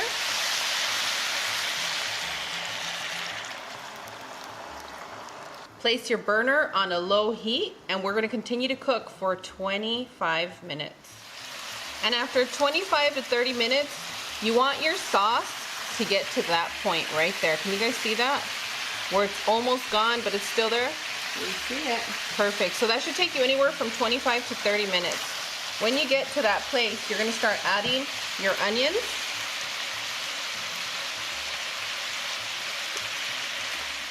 And our juicy tomatoes. If you love juicy tomatoes, let us know in the comments. Cloud would love to respond to you.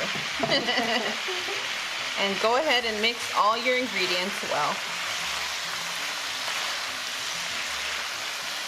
And you see how just a little bit of the sauce that we have left coats your onions perfectly. So when they soften up, they're gonna be well seasoned as well. Now I'm gonna continue to cook on a medium heat for 3 to 4 minutes. And after about 4 minutes, now we're gonna add our green and red bell peppers. Now let's give this a quick mix.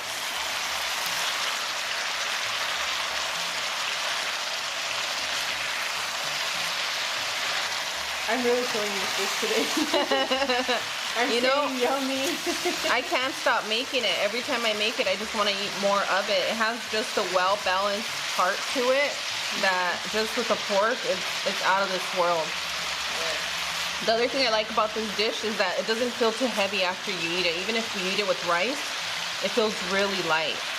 I feel like such a ballerina after I eat this. Light. Yeah, you have a good amount of vegetation in there. Yeah. Go ahead and turn your burner off. And you're gonna sprinkle your cilantro. Give that a quick mix again. Ooh, oh my goodness, look at that. That glossy onion right there. Ooh. I like some of that gravy that's left to put on there, right? Well, there's gonna be some on there and it's gonna coat your rice beautifully. And that rice is made to perfection. Just the way you like it, sis. That's the way I trained you. You really did. Set your Instant Pot on saute and add a little bit of oil. I'm using avocado oil today. Allow your oil to heat up in your pressure cooker for about 3 minutes. Add your rice. And today I'm using basmati rice. Your favorite, Cloud. My personal favorite, especially when it all lands in the pot. Yes, okay. You got jokes today. Sprinkle it in, sprinkle it in. Once you combine all your rice into your oil, we're gonna be here and lightly toasting our rice. We do not want it to that golden color. Just a nice little toasty look to it. That should take you about 3 minutes. Once you slightly toasted your rice, you're gonna add your water.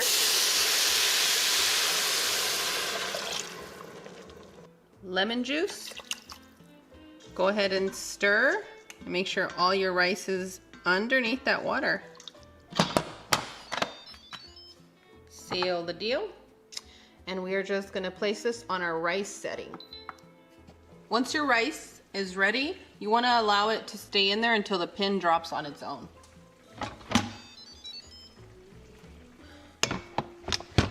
Fluff up your rice. That's gonna allow some of that steam to release. And you wanna add your cilantro.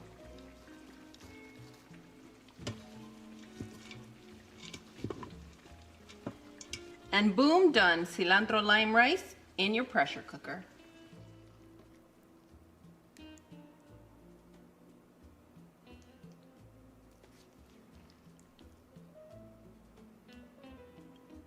I've added some purple pickled onions and red radishes, and now it's time for us to take a delicious taste. Say ah. I hope you got a juicy tomato in there. Not yet, but I will. Buen provecho.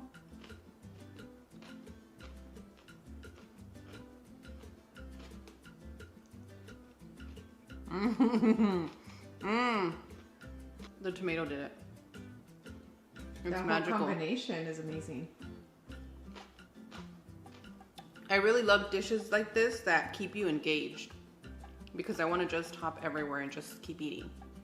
The pork is so soft and juicy.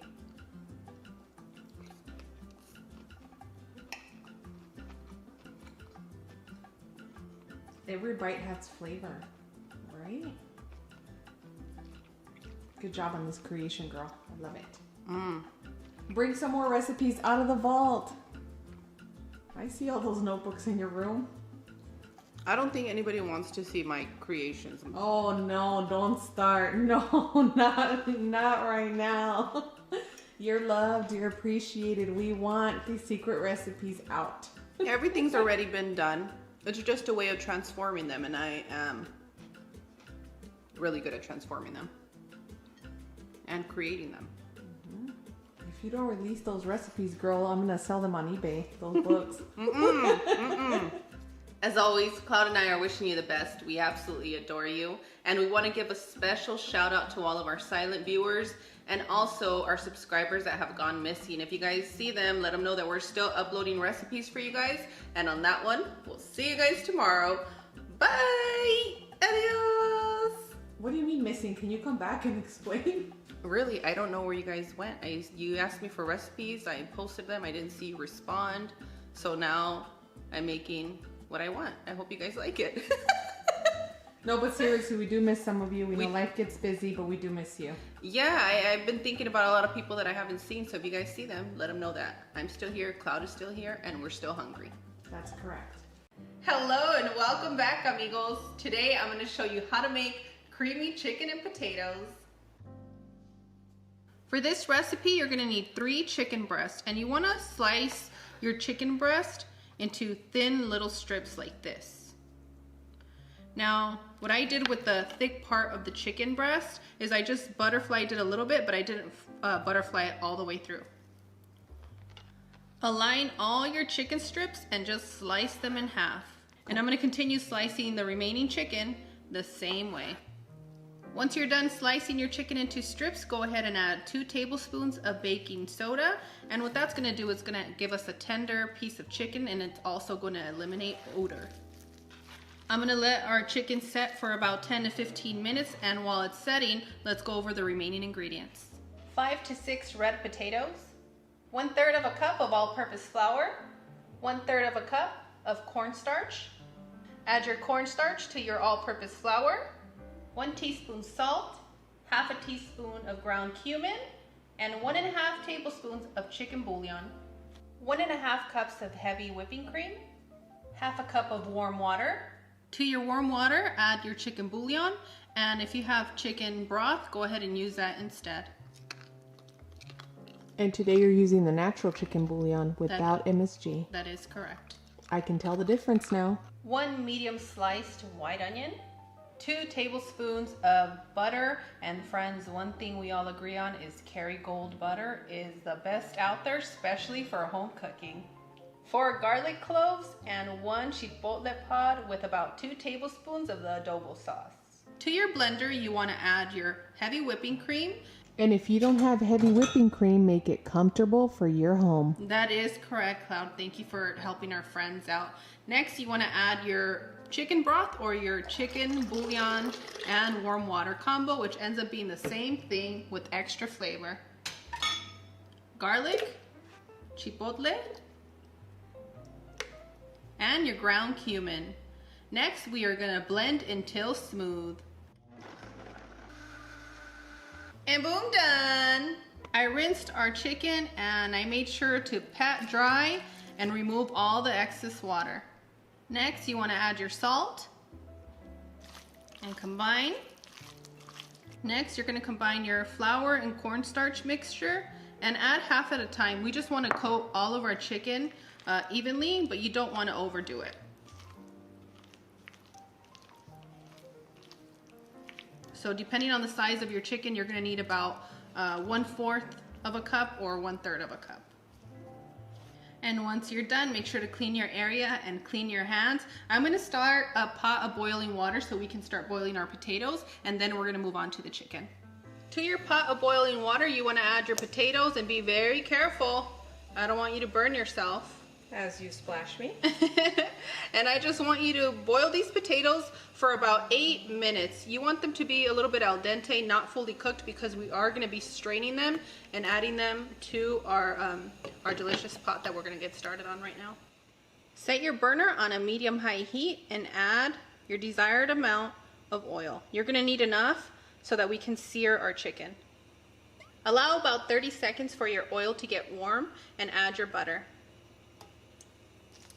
Let your butter do a dance in the pan, that way you don't burn it. And combining your butter and your oil, you prevent the butter from burning. Oh yeah.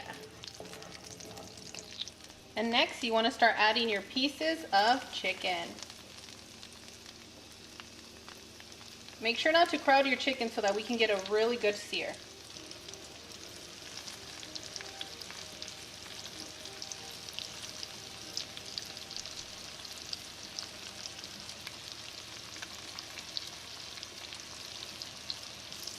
Work your pan little by little, and once you start getting a good sear, you can move some of your chicken to the side, and then you can start adding the remaining pieces. And we're going to be here for about, I want to say 6 to 7 minutes. Next, you want to add your onions.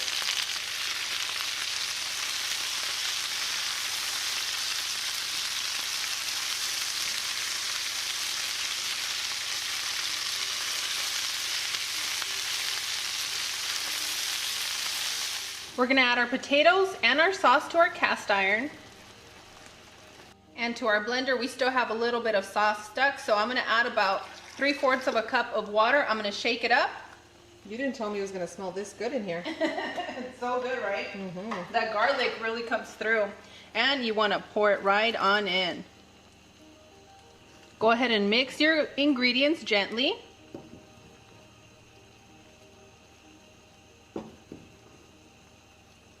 Once you're done combining your ingredients, set your burner on a low temperature and we're gonna continue to cook without a lid for 15 more minutes.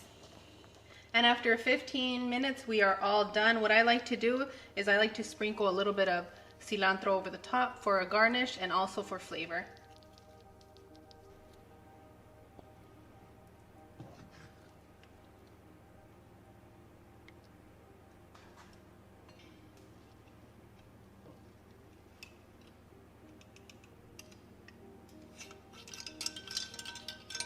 And boom, done, amigos. Our delicious dinner is served. I'm gonna need somebody very special to say Ooh, the lioness came to work today. It's called humidity. It just jumps up and grabs you no matter where you're at.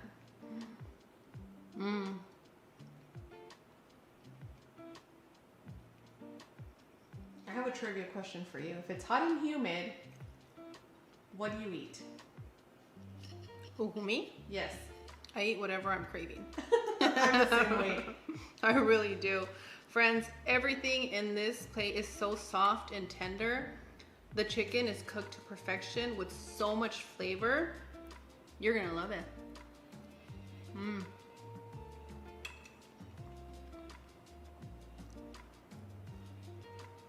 Ooh, buen provecho. You know, the flavors are sealed in the chicken, and look at how easily I can cut through. So yummy. And you want to take some of that broth with you, right? You need some extra sauce for sure. So it can be best friends with the rice. It's a must.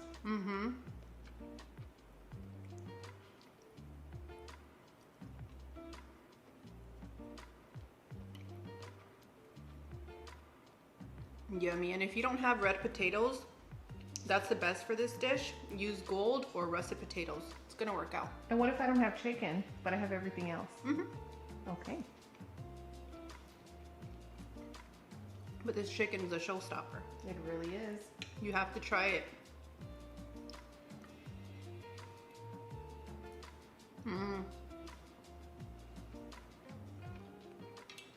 Friends, sorry about my eating yesterday with the tacos.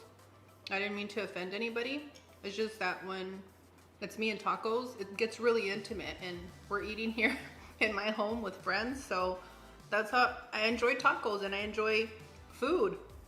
Maybe the person or the people were not familiar with the taco rule. You must finish your taco in less than 3 bites. Let us know how many bites it takes you to finish one single taco. Yeah, let us know. And for this chicken, you guys are gonna really love this recipe because you can take a lot of chicken and season it, sear it the way that I showed you, and fully sear it and cook it, and then let it cool and freeze it so that whenever you add it to your pan the next day or 2 weeks later, it's super easy to make this dish. It freezes well, just make sure to fully cook it. And even if you were to not cook it and coat it with the flour and your seasonings, it'll still work. How do I know? Because it's a lifesaver. The texture of this chicken is fabulous. And it's not spicy. There is no spice in here unless you want more spice. And if you really like your food spicy, I suggest you add a whole can of chipotle instead of just one little pod. But I have a lot of family members right now that can't handle spice for some reason. You sound like you have some experience. You said the full can. And if you guys like this combination of chicken, let me know in the comments and I'll make another dish similar to this, but just change it up just a little bit.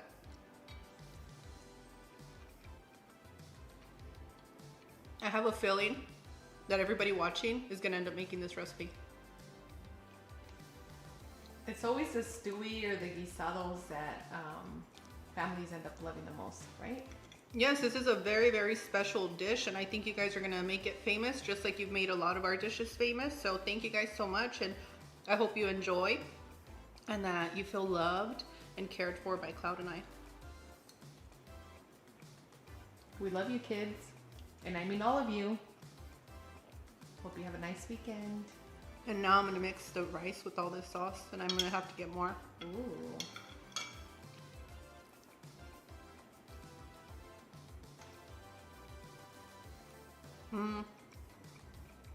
So yummy. As always, Cloud and I are wishing you the best. We want to say thank you to all of our unsubscribers and our subscribers. And friends, if you're not subscribed, make sure to subscribe.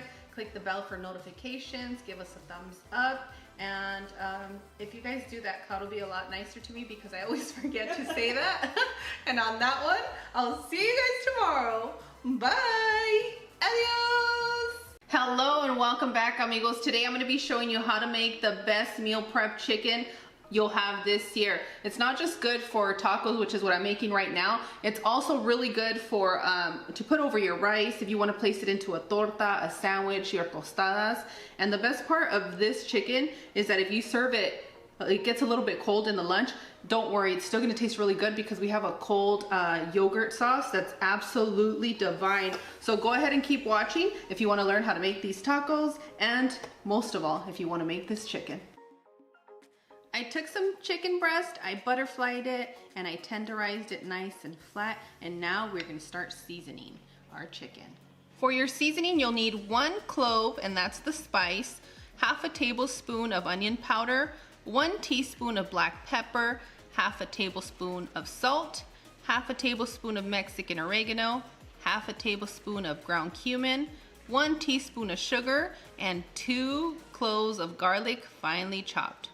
Well, coarsely chopped. You know what I mean, guys. Go ahead and add your seasoning to your chicken. It sounds like you're recording by a rainfall. Yeah, we have a rainy day today. It's actually really beautiful. I'm not excited about the humidity, but it is a beautiful sound and it's so pretty to look at. Go ahead and massage your chicken with the seasoning for a good minute, minute and a half. Be gentle, don't be aggressive. Not for this part, okay? Once you've massaged your chicken with the seasoning, you're gonna use the juice and zest of 1 lime, 2 tablespoons of olive oil, and if you need to use less, that's okay. And if you don't have olive oil, guess what?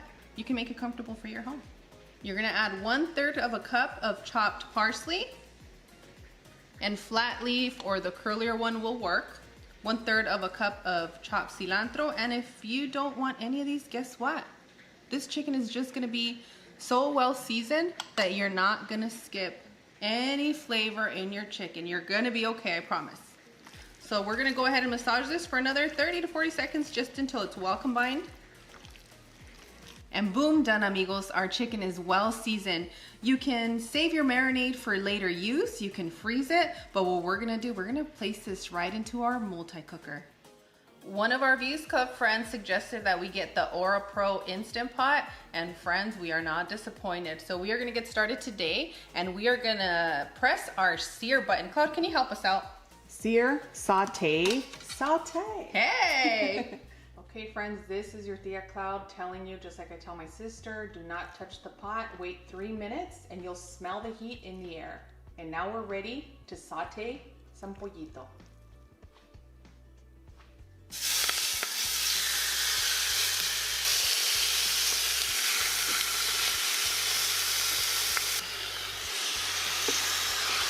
And we're gonna allow the chicken to sear for a good 5 minutes. After about 4 to 5 minutes, you wanna flip your chicken. And now we're gonna slow cook for 3 hours. Friends, I'm trying not to be such a bossy mommy, but I do have to tell you, don't start making your sauce until you've cleaned your kitchen, okay? You don't need any of the chicken heebie-jeebies around. And if you haven't taken a shower today after you're done making a sauce, make sure to take a shower. That's for the teenagers. You're gonna need 1 cup of plain yogurt. If you have Greek yogurt, it works well with this recipe too. Don't feel obligated to just use plain. And then we're gonna add about 1/2 cup of mayonnaise. Did you get a tattoo? What tattoo? The green on your wrist? I should. I was thinking about. Leaf? Would you get a I don't know. I was thinking cilantro? about. Maybe I should get a cilantro leaf painted over my burn from last year. That would work. If you don't have a burn, then what are you doing in the kitchen? What are you doing in the kitchen? Tell us. Friends, it's because there was a lot of stress in my life last holiday season, and I managed to burn myself here. But it's healing well. It's done well. It's just a mark. We're okay. We're gonna add the juice of 1 key lime. If you don't have a key lime, the flavor is gonna differ, but you can use lemon or a regular lime. Works great. But if you ever get a hold of key limes, ooh, take advantage of it, friends. They are beautiful. We're gonna add a little small bunch of parsley. You don't have parsley, go with cilantro. And if I don't say cilantro that way, it doesn't taste as good. That's right. I have a rep to protect, guys. We get more drama from not pronouncing the words in Spanish than we do the other way. So like if we say cilantro, our friends, our amigos that speak Spanish and our family will come for us, guys. Yes, and some of our Views Club friends would be like, ¿Qué están haciendo? What are you guys doing? You guys know how to say it, so say it right. You're gonna need garlic. If you have 2 or 3, it'll work perfect. 1 jalapeno. You like how I said that? But say it how you want to say it. Un jalapeno. You're gonna add 1 teaspoon of black pepper, 1 teaspoon of ground cumin. I love those acrylic spice containers. You got me into them. They're magical. They're great. It took me a while to take them out of storage, and now that they're here, I'm like, where have you been the past few months, you know? You're gonna need 1 teaspoon of salt, and now we are gonna blend until smooth. You guys ready to get to dancing? Was that 1 teaspoon of cumin? 1 teaspoon of each, yeah. Oh, okay, 1 that's teaspoon black easy. pepper, 1 teaspoon ground cumin, and 1 teaspoon salt. And obviously you adjust your salt to taste. Before I forget, 1/4 of a cup of olive oil. Friends, for those of you that get a little bit, like, how much did you add, Steph? Don't worry, it's all in the description area. I think we tried it for 3 recipes where we didn't add in the description area to see if you guys would prefer that. For those of you watching on your TV, hello.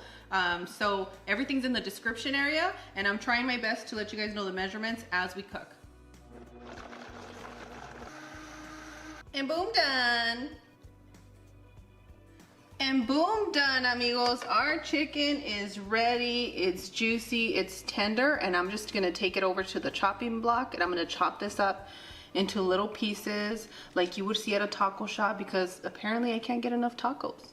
But I'm gonna be letting you know, We dream of tacos. we do dream of tacos and other things you can pair this chicken with. It doesn't have to be tacos, and we'll talk about that while I'm chopping. We're gonna be using a roasted salsa today. I'll leave all the ingredients I used for this particular one today. All I did was roast, all the ingredients blend, and now I'm gonna cook it just a little bit to keep it nice and warm and to preserve it a little bit longer for me this week. I'm gonna be warming up some flour tortillas, and then we are ready to start chopping up this chicken taco style. Before I start chopping our chicken, I want to go over what we have here. I have some purple onions with a little bit of ground cumin and paprika. We have our red radishes, key limes, cucumber, freshly chopped iceberg lettuce, our cooked salsa. And for those of you that like a more milder but yet hot salsa, that one's gonna do it, because I know the salsa cienfuegos, you guys were on fuego with that one. And here we have our chicken. You can really just use your fork to separate the chicken, but I want thin little slices like this. This is the look that I want to go for. I'm gonna make Cloud's first tasting taco, and we're gonna add a good amount of chicken.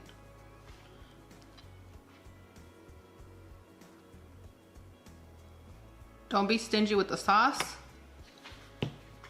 Do not be stingy with the sauce. Now's not the time to be greedy. Nope. Be greedy with your personal time. Yep. And then all you're gonna do is just boom, boom. Oh, don't let me forget, because Cloud will come for me. Just a couple radishes for me. There you go. Thank you. The limoncito Thank you, sister. for Cloud. Oh my gosh, that sauce is spectacular with this chicken.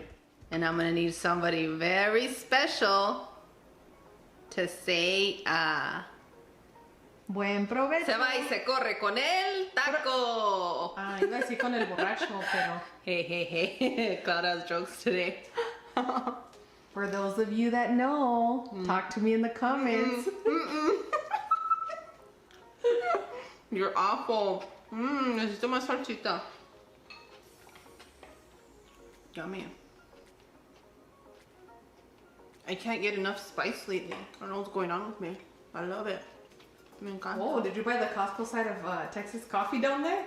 No, it's the HEB size. Oh, okay. The San Antonio coffee blend. Oh my gosh, so good. These are really juicy. Delicious. Oh, I forgot I can't be dancing here. Yes, you can. Remember when you used to pack these lonchecitos for me when I was in the office?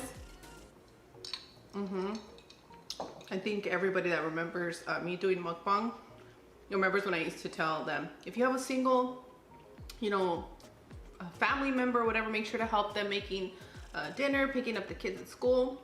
Good looking out. Now I'm the single mama and I'm living my best life. Hey, that's why I made you some agua fresca.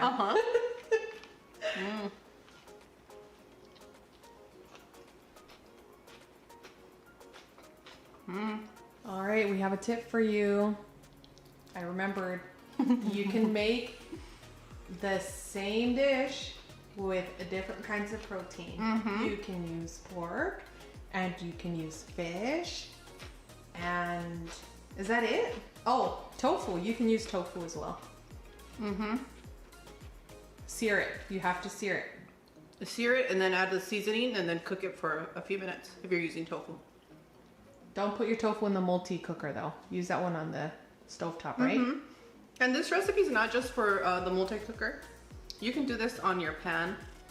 You can place it in the oven. You can place it in a regular crock pot. Almost said something else. I don't know what you're saying.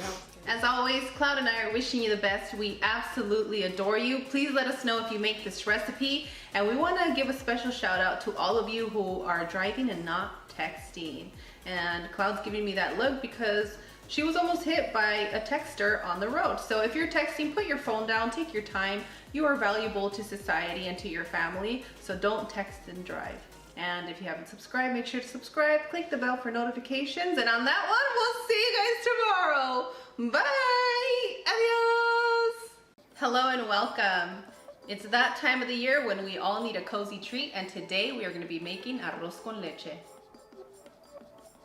For this recipe, we're going to be using 1 1/4 of a cup of long grain rice, 1 3/4 of a cup of water, 3 cups of milk, 1 can of evaporated milk, 1 cup of sugar, 2 cinnamon sticks, 1/8 of a teaspoon of salt, 1/2 cup of raisins. To your raisins, you want to add some warm water. Place your burner on a medium heat and add your water. Add your cinnamon sticks, add your rice,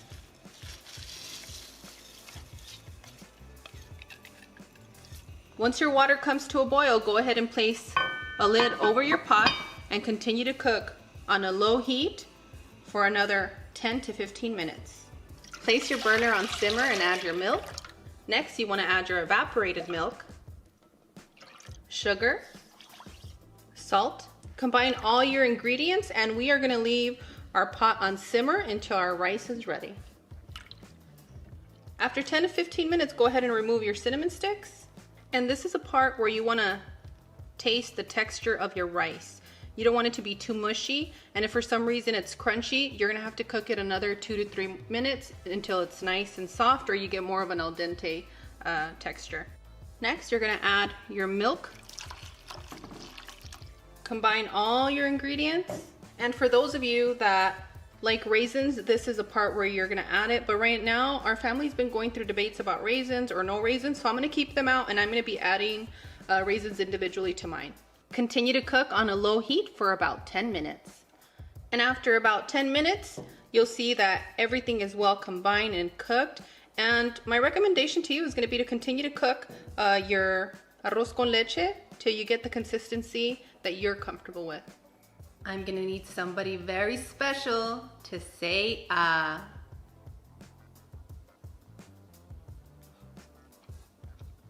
Mmm. When it's ooey gooey, that means that it's perfect. It's not overly sweet. Soaking your raisins and then adding them gives you a little bit of a different flavor, but it's still so good, and they actually soften up a lot better. Could I also soak my raisins in something else? I think from the last time we made this, everybody knows what you're talking about. Tell them. Soak them in rum. So good.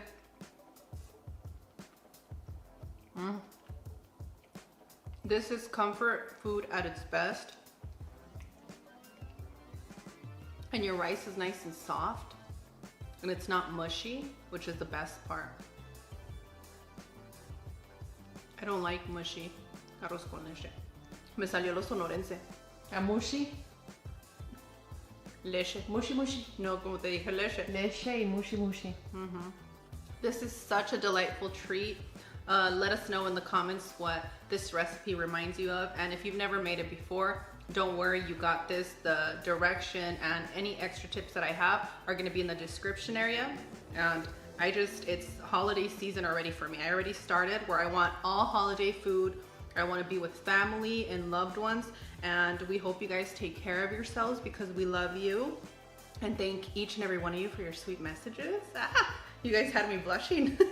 They're so sweet.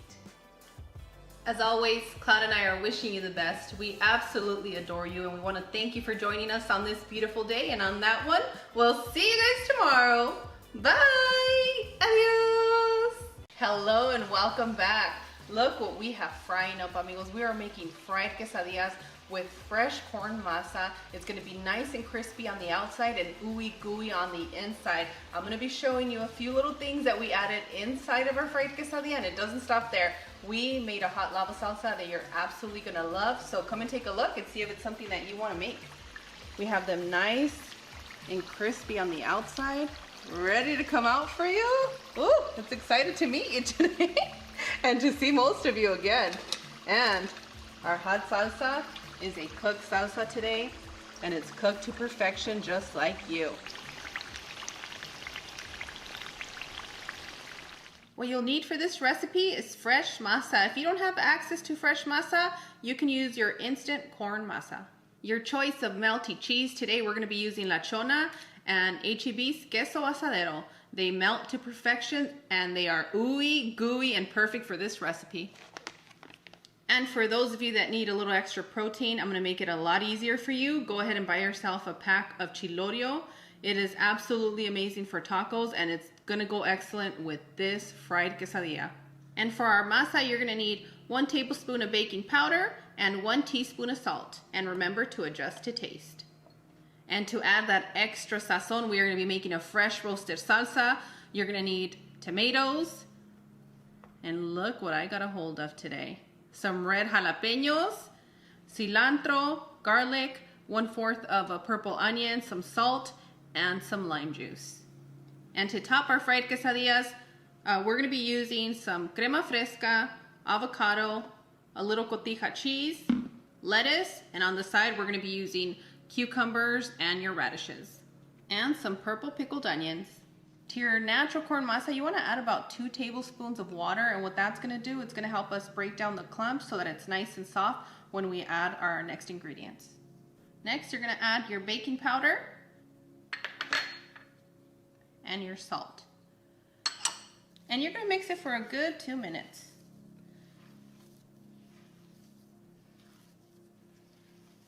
And once you've combined your ingredients, you're going to notice that your dough is nice and soft.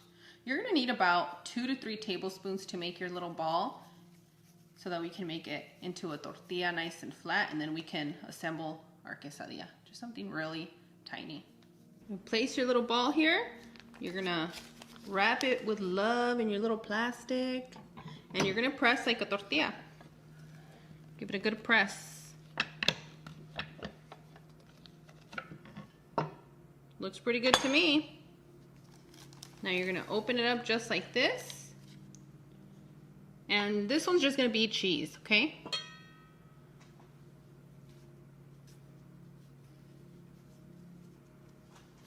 So what I like to do, I like to pick it up this way and press that top part right here.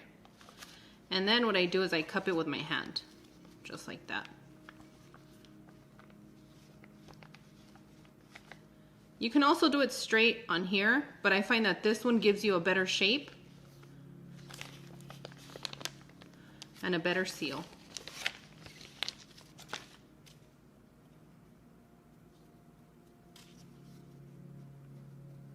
And now I'm just gonna set it to the side and I'll show you how we make the one with chilorio. And for those of you that are new, this little plastic is just a Ziploc bag plastic that I'm using. Any little thick bag like that will work. And just wash it with warm water. Yep, do not use soap on it. If you use soap on it, you're not gonna be happy about it. For the ones that I add extra filling to, I like to press a little bit more than just the ones with cheese, because that gives us a little bit more space to work with. So I'm gonna add the cheese. It's all to that one side. And your chilorio should be about 1 tablespoon. Don't push it. You guys know how I get, and I'm gonna tell you, if you want them to look beautiful and perfect for your family, don't push it. Make them want more for next week. So you're gonna press right here, and that's when you're gonna bring your hands, just like that. See? See all that love that goes in there? I see it and I feel it. Your beautiful hands. Be gentle. And I'm doing it this way when I'm cooking for my family. I'm usually doing this right by the stove top and just one after another, boom, boom, boom, and done. It's a lot easier. And the best part is that you can freeze these. And I always get the first bite for those of you that don't know when we're cooking in here. Yes, Cloud always gets the first bite. I'm grateful, I'm grateful. And boom, done, amigos. We are ready to fry. You get about a dozen of these, about 12 to 14, and then you might have a little bit extra, and that's when you want to make it very special for somebody super tiny and special. And yes, we did fill it up with no cheese and just chilorio. I have my pot on a medium heat. I added a little bit of oil. I have our garlic, our tomato, our chiles, and our onion. We're just gonna roast this until they get nice and charred and soften up just a little bit before we blend them. Okay, mi corazón, you're gonna add your bunch of cilantro, and you're just gonna break it up with your hands. And I'm using a lot today because, you know, when you use foil in your food and these kind of things, you want to use a lot of cilantro to help your body eliminate those metals from your body. Okay? Ooh, it smells so good. We're nice and roasted, and all we're gonna do is we're gonna place all of these ingredients into our blender. It smells so good.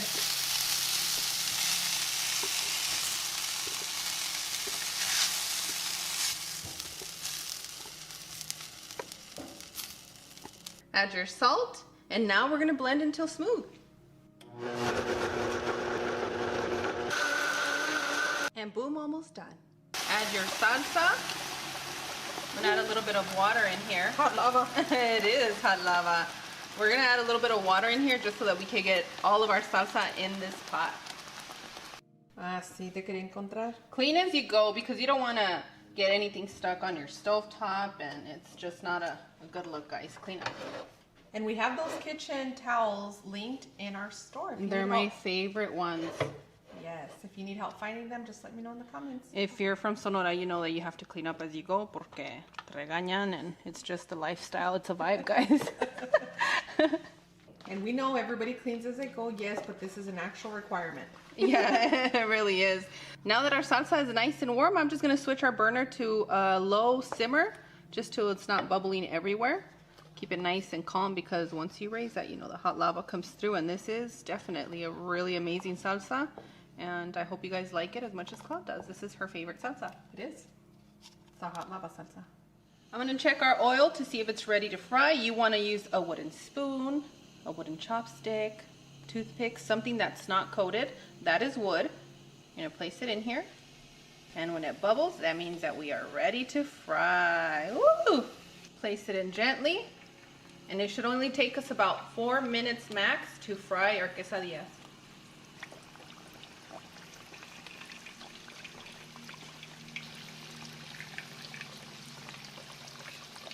And you see how beautifully they float to the top? That means that we're just gonna flip it over so that that other side is just a little spot that needs frying.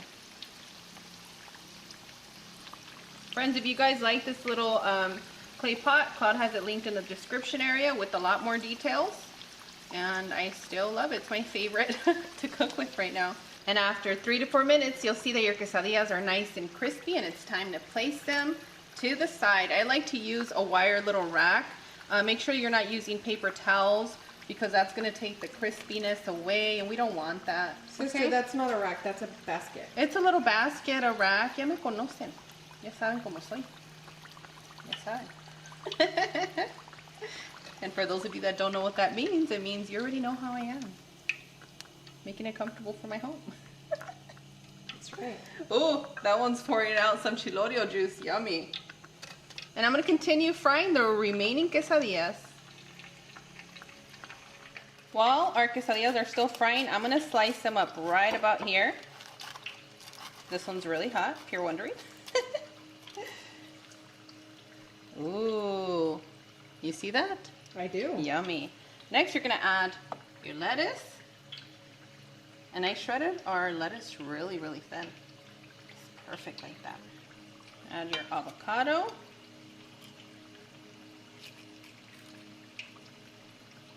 Add your crema.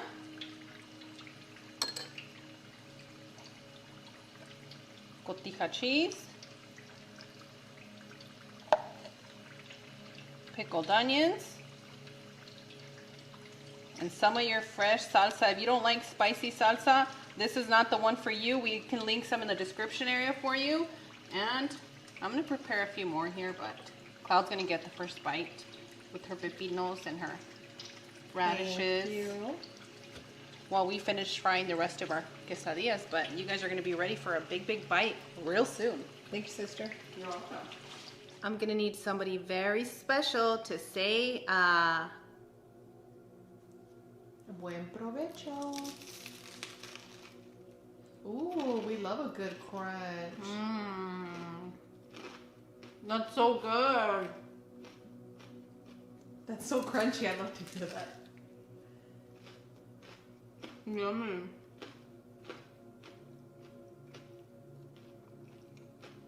And we do have a tip for you. If you hear that crunch and you want that crunch in your bite as well, I'm gonna take a guess. And I think that you need to cook it, fry it a little bit longer to keep that crunch. Guys, I cheated. I asked this question earlier off camera. It's because it's so good I can't talk. I find that the salsa on its own is spicy, but not when you pair it with your fried quesadillas. It has a good combination of flavor in it. It really does. It really does. Ooh. I have my agua fresca too. Let me show it. Right over here, guys. Right over here. Delicious. Friends, if you see a comment that I didn't feed Cloud, can you guys please stand up for us? Because my favorite thing to do is feed my family, and my sister is no different. I will always feed everybody before I feed myself. So I just wanted to clarify that Cloud gets fed. I get fed quite often, every day, even when we're not recording. My sister's my neighbor, and we're a community, and we love to eat. I don't skip any meals. You can see for yourself on my personal Instagram account if you want to see or if you're curious. This agua fresca is good. What is it? It's lemon, limonada, Yes. mexicana. Limonada mexicana. There's a debate between the key limes being limones and limas. In Mexico, you call the key limes, you just call them limones. And I will go at it with my family about their But lives. there's also places throughout the republic that it's known as lima. So I guess it just depends on your home, right? We grew up in Son de the Colima. You know? okay, yeah. So we grew up in the same household, but I call my lemons lemons and I call my limes limes. I do the same. Yeah. So it's all about your upbringing. That's it. This is so good. Our friends that love the crema fresca, this is a perfect recipe for you. Yeah, and you know, I really love fresh corn masa. I do too. You guys are gonna have to look away. You are gonna look away. This is like my new shame look because I love to eat, and now I'm being like told that I don't eat well. One thing we can all agree upon is that we are bottomless pits. Thank you so much, everyone. I like to eat, you guys. I really do. Thank you to those of you that binge watched us this weekend. Oh my goodness! Did you see whose baby's almost ready? She's 40 weeks pregnant already. What? Yep, she's ready. My prayers go out to her because I know what that feels like, and yeah. Hope I you're mean, getting a massage. You are in our prayers. We're so excited to see the baby, and yeah, more V's Club Juniors. And churros, they're so sweet. Okay, one more bite out of this one because I'm gonna sit with Cloud and eat another one. I'm on round 2. Yummy. This is definitely a teenager food, right? I think it's a universal food. Yeah, but you know, I can picture myself after like school, being a teenager, and my mom having these, and I would be really, really happy. That's right. This would be more of a nap after like you know when you're a teenager, you get home and you're starving. You have your fideo, your sopita, and then this is what your mom would be making. Make this for your teenagers, for your young adults. They're gonna thank you.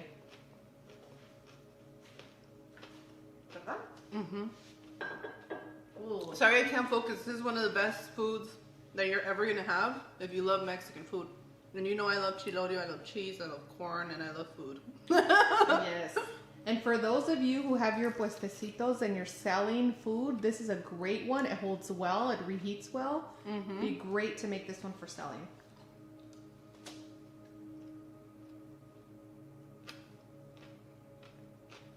Friends, van a comer rico ahora. Riquísimo. Don't fall asleep on us on Wednesday because we have something spectacular for you. And by spectacular, I mean a food combo that's just divine. And I was told not to say anything, so here I am with my arms crossed, not saying anything. Don't say anything. But it's going to be amazing. Hush up. Ma'am?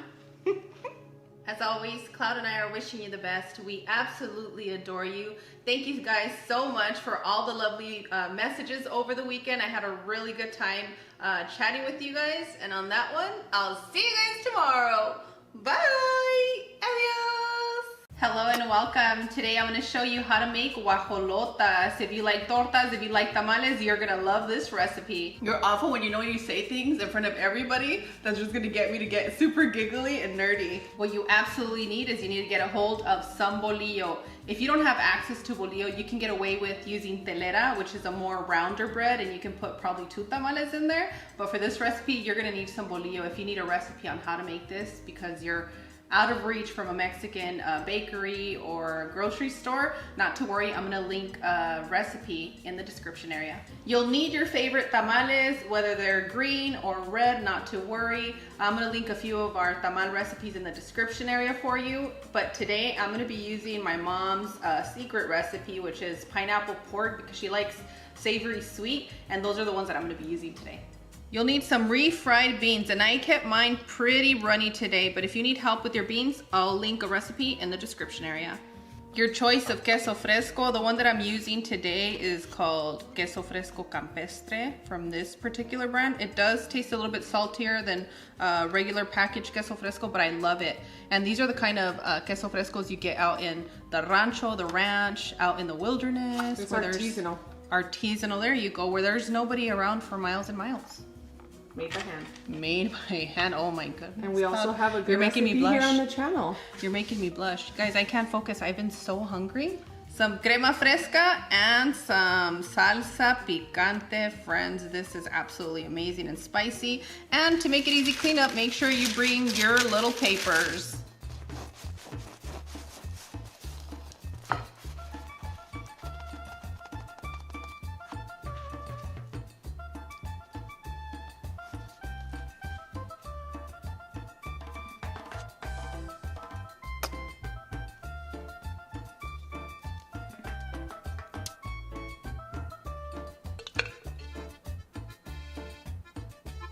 I'm gonna need somebody very special to say ah.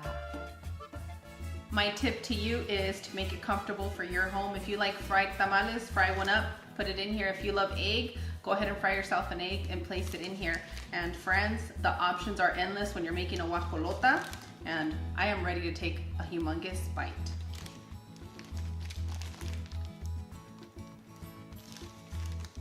I know these are the plain ones, but it seems like the plain ones always hit the spot. So try it plain first. Not that there's anything plain about it, but try this version first and then add your other stuff to it. There's nothing plain about this. Cheers! Amigos, this is a perfect lunch to pack for the kids, for those that like to eat a lot like Cloud and I do. The bread just smells so good, and then your tamales, this is comfort. So if you're gonna pack this for lunch, make sure it's on a Friday or the day where you have the following days off. I think that would work. Or pack half, because someone's gonna go into a food coma. Sleepy time. No? That's just me, right? Pack a full one. Make sure to pair it with some vampire blood. Nah, I'm just kidding. Make sure you make some jamaica, a really good and delicious agua fresca, whether it's horchata. And if you guys haven't tried our strawberry key lime agua fresca, you're sleeping. It's time to wake up.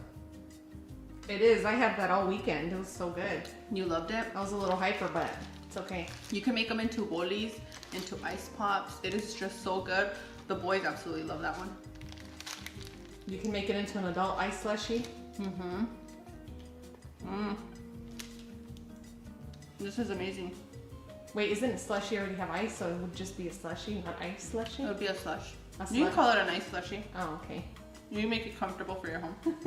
Friends, Cloud and I are known for going to the grocery store and getting a fresh pack of queso fresco and whatever fresh bread there is there. And this reminds me of that. It's so comforting, and there's nothing better than when you have your warm bolillo and you grab either queso fresco, some aguacate, your salsa. It's just perfect. This is definitely a dream come true. And if people are in Central Texas, where can they find you? At the grocery store, at a bookstore, where else? Home? Margaritas. That's true. Margaritas and burgers. That's true. Where they sell margaritas, we will be there. Yeah. Love you guys.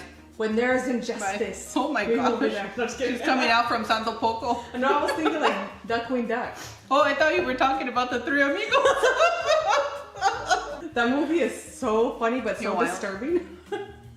It's so wrong, but it's all we had to watch to represent our people when we were younger. So Yeah, there was some we of our learned to people love in it. there. We learned to love El Guapo. And if you think you're in El Guapo, let us know in the comments. You're awful when you say things in front of everybody. That's just gonna get me to get super giggly and nerdy. And they're gonna get mad at us for giggling, but we like to giggle. I do giggle a lot. It's something we struggled with as children. Yeah, I giggle a lot now because I no longer cry. I don't know if you guys noticed. I don't cry that often anymore. But you do have some lipstick right under your... That's Chin. okay. Oh, okay. It went everywhere today. Yeah. Let us know if you want to be part of the Three Amigos. Bye, guys.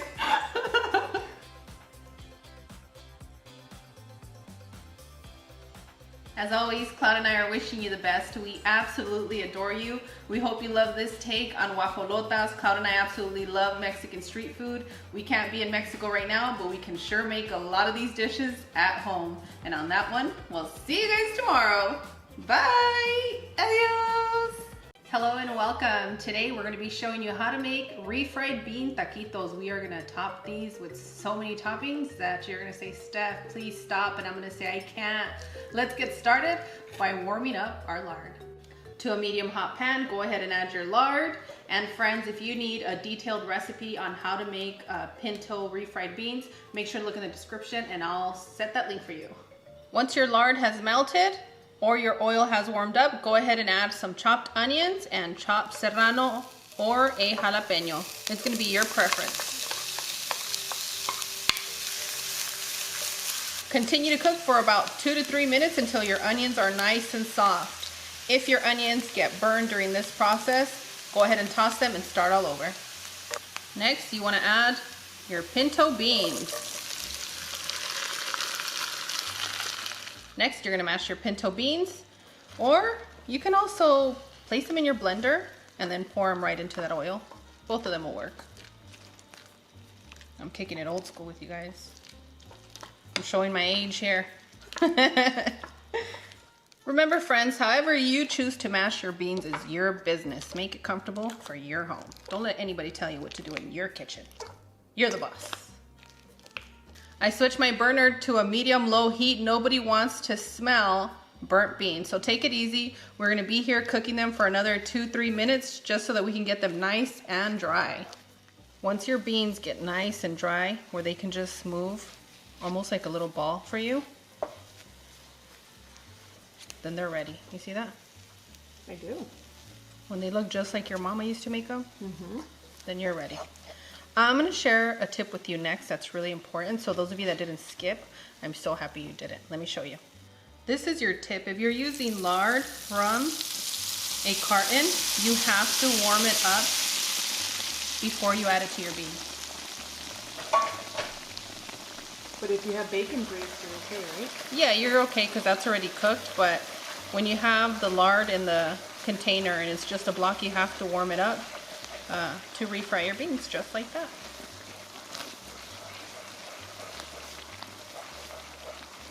Pero yo soy bien traviesa. I'm a troublemaker in the kitchen, you guys know, so this is so much fun for me. There's fried beans and then there's refried beans. These are refried. Refritos. Refritos. Say it with us, amigos. Refritos. Well, you don't have to roll the R if you don't want to, but it's a good time to Let me practice. see, roll your R, Cloud. Girl, I thought you were going to start singing reggaeton with that one. So go ahead and stir it up. Little darling, don't you cry. Just like that. I went heavy on my pot of beans today, so I won't be adding any salt. They're just perfect today. And I'm gonna be here for another 1.5 minutes, just stirring it up.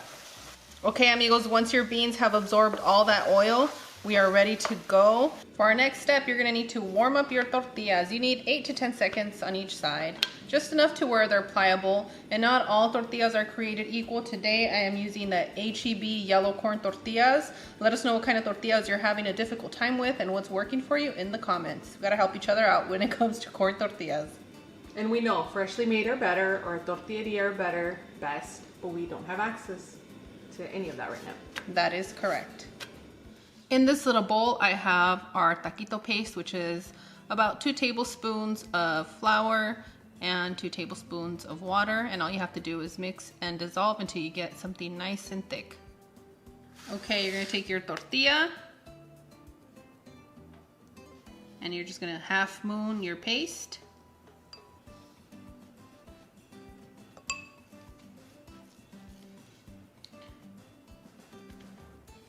Your desired amount of beans. My beans are hot, but my hands are hotter. And now you're gonna go ahead and roll. I'm gonna set this aside and I'm gonna continue to roll. Warm up your frying oil. Get a wooden chopstick, a wooden spoon, some toothpicks. Place them in here. When it starts bubbling like that, that means that you are ready to fry. If you have smoke at the top of your pan, that heat is too high, so lower your temperature. And it has to be an uncoated wood utensil. That is correct, Cloud. Thank you for helping us. I don't know what I would do without you, girl. I like to share the errors that I make in the kitchen too.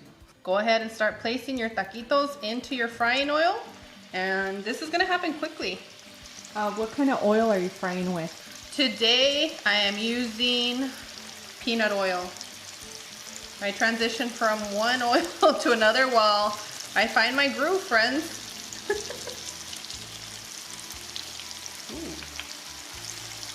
If you get some flyaway frijoles, beans, just scoop them out. You don't want those popping on you, and they will pop.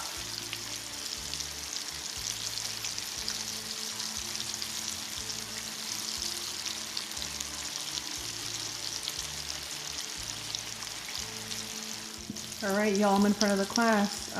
I poured too much oil in that skillet for my sister, so we just removed it. That's all we're doing, removing some of that oil. And boom, done. Our taquitos are ready. I'm gonna take these out and I'm gonna continue with the rest of them. This little rack that I'm using, this metal rack, is from our Instant Pot, and I use it for just about everything when it comes to oil. The basket? Yeah, this little basket. And boom, done, amigos. Let's get started on those delicious toppings that I was talking about. Add 1.5 cups of your half and half. Make sure it's yours, not anybody else's. Hey. Add your queso fresco, and I'm using a whole pack. Salt and pepper, and we are gonna blend until smooth. If your blend is too thick, gradually add some water so that we can get a nice and smooth and not too runny and not too thick type of consistency. And boom, done. Friends, I'm repurposing my mayonnaise little squeezer bottle, and I'm just gonna pour this saucy sauce right on in.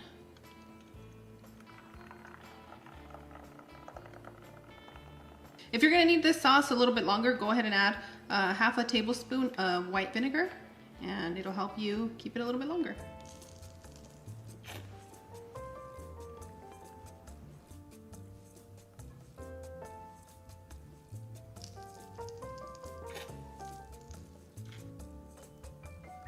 I'm gonna need somebody very special to say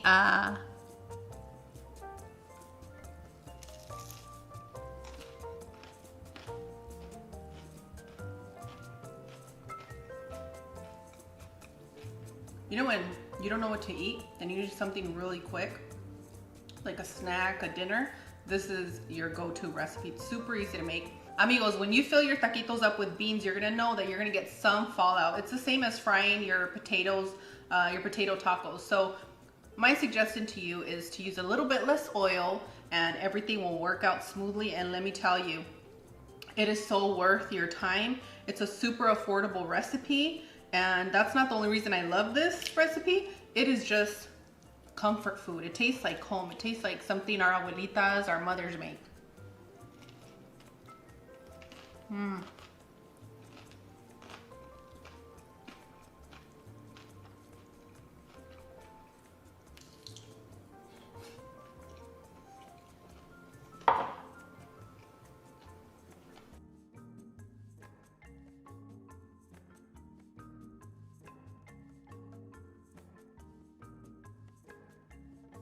As always, Cloud and I are wishing you the best. We absolutely adore you. Please come back and let us know if you love this recipe as much as we do. And on that one, we'll see you guys tomorrow. Bye! Adios! Hello and welcome to my kitchen. In today's recipe, I'll be showing you how to make lentil soup in your Instant Pot. Add your 5 cups of water. If you want this to be a little bit more stewy, you only need to add 4 cups. Add the 2 cups of lentils. Next, you want to add your potatoes, and I just cut our potatoes into small little cubes. Add your chopped zucchinis, some vitamin A for Cloud, your carrots, and friends, just cut them into small little pieces. I always find that they're better to eat this way. My older son doesn't have a preference for carrots that are cooked, but that's the way I can sneak it in. Your tomato. And next, you want to choose between an Anaheim and a Poblano pepper. If you're using a Poblano, make sure that if in the inside, when you slice it down the middle, it has a little bit of the orangey, red, yellow, stay away from that one unless you like the heat, because that one's going to bring you a lot of heat. I sound like I'm scaring you guys. That's not what I'm trying to do. I know that you guys always ask about the peppers, the chiles, if they're really spicy, but that's the best advice I can give you. And you're so sweet. You always say it when it's a family recipe. It is. I want you all to enjoy it. Add your onion and make sure that you chop it nice and fine, just like the Beast Club. Yeah. Oh, yeah. 2 garlics, ground cumin, and your choice of bouillon. If you like vegetable, use vegetable, beef, chicken. Make it comfortable for your home. I have a question for you. Oh, yes. Did you pre-soak the lentils? I washed them, but I didn't pre-soak them. Because the Instant Pot's going to do the job. It's going to do everything that we want right in here. Let me put a lid on it. Place your lid and seal the deal. Ooh, It just did it naturally. You close the vent? Okay. Yes, close your vent. Next, you want to pressure cook for 8 minutes. I feel like I'm here with the accordion. Give me a beat, Cloud. Give me a beat. That's not a bad place to be. Oh. We got too excited. While our lentils are cooking, we're going to get started on our Mexican grilled cheese. And what makes this a Mexican grilled cheese? That we're using bolillo bread. Are those stains on your blouse or is that water? Cloud, water. I do my own stunts. I wash my own dishes. Friends, make sure you wash your dishes. Okay? Seriously, if you don't have those wet spots, did you really do the dishes? I know everybody's like, you rarely get dirty. No, I just get splashes of water, but I rarely get dirty when I cook. That's true. So you're going to add your mozzarella cheese. Then I guess it's no longer Mexican.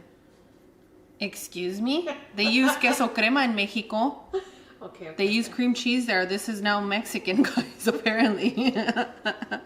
And our Mexican cheese here is queso fresco.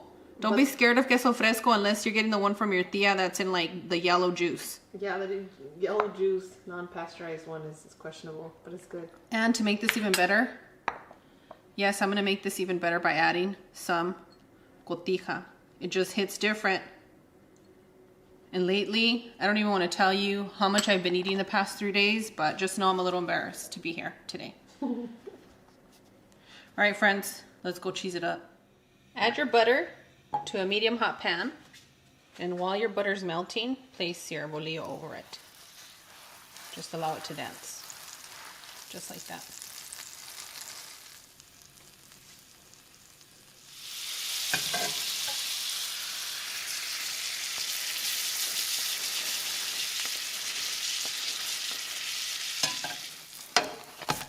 And boom, done, amigos. Our grilled cheese is ready and our soup is ready to serve. Now it's time to switch it to vent. Be very careful because the steam is really hot. Hotter than fire.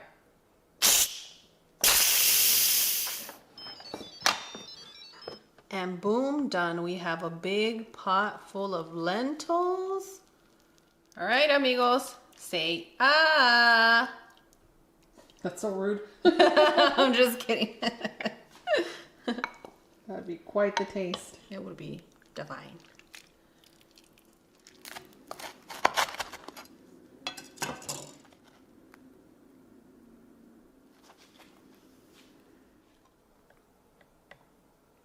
Ooh, it's nice and hot. Say ah. As always, Views Club and Bell Notification Squad, Cloud and I are wishing you the best. We absolutely adore you. And for those of you that are enjoying all these delicious veggies, make sure to let us know in the comments. And on that one, we'll see you guys tomorrow. Bye. Adios. Oh, hot.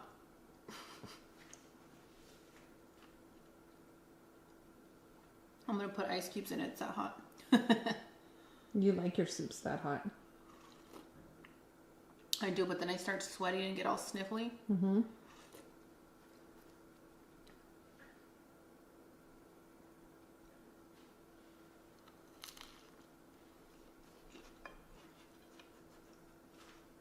I'm telling you, if you're going to make something, make sure you make the soup, of course. But the naughty kid in me, if you've never had this Mexican grilled cheese with the cheese combo blend that I just gave you, if you like salty, buttery flavors, you're gonna love this.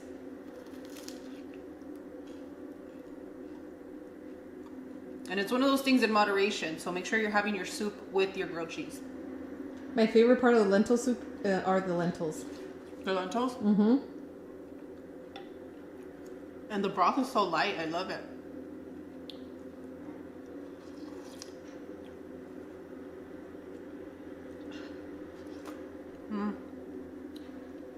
Well, you eat a lot of lentils, right, Cloud?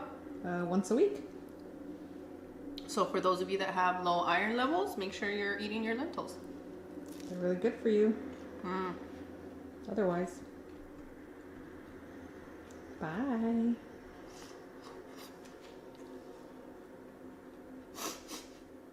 Ooh. Hello and welcome to my kitchen. In today's recipe, I'm going to be showing you how to make Mexican street corn enchiladas. Corn tortillas. Look at you, Kelly, here.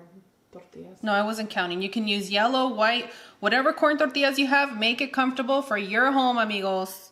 Mozzarella cheese or your choice of melty white cheese. Corn. You can use canned corn, frozen corn, or fresh corn. Just get a hold of some corn.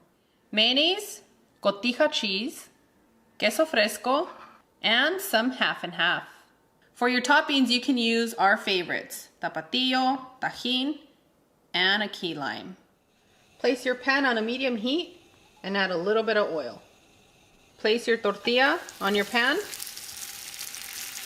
and continue to warm on each side for about 10 seconds, just enough until your tortilla is nice and soft so that we can roll them up easily. For your sauce, you're gonna need to blend. We're gonna blend our half and half, our queso fresco, and our mayonnaise. If I said that with an attitude, I'm sorry, I wasn't trying to. I just get really serious in the kitchen. You get serious when it comes to mayonnaise? Yes. Wow.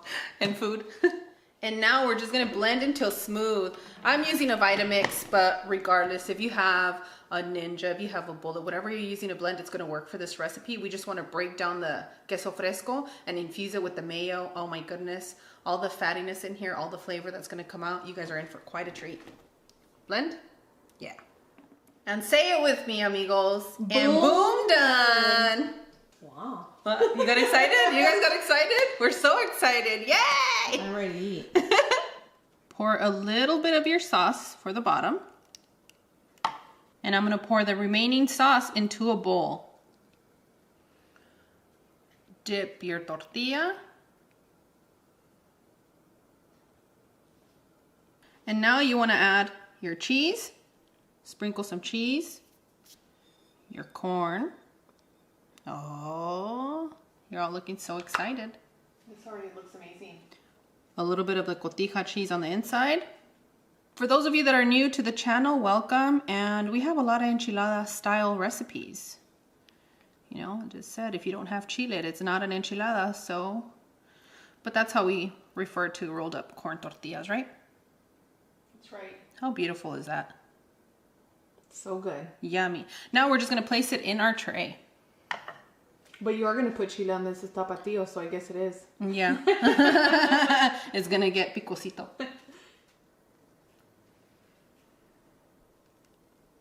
I'm going to continue filling up the remaining tortillas, and I'll be with you shortly. Make sure that you started preheating your oven at 380 degrees, amigos. I got you. You got it? I got it. Thank you. I'll be back. Gotta love cloud. Hey, hey. Next, you want to pour your sauce over. Ooh. Next, add your cheese. Some corn right on top. And then you want to add some cotija cheese. When you add this cotija cheese, it's going to get nice and delicious in that oven.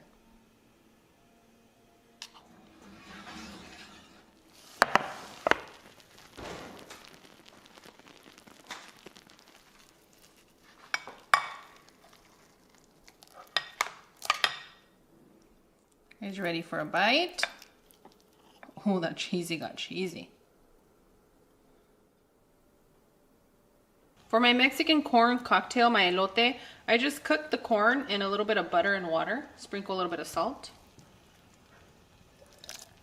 The remaining sauce from our enchiladas, I'm just going to place it in here. A lot of cotija.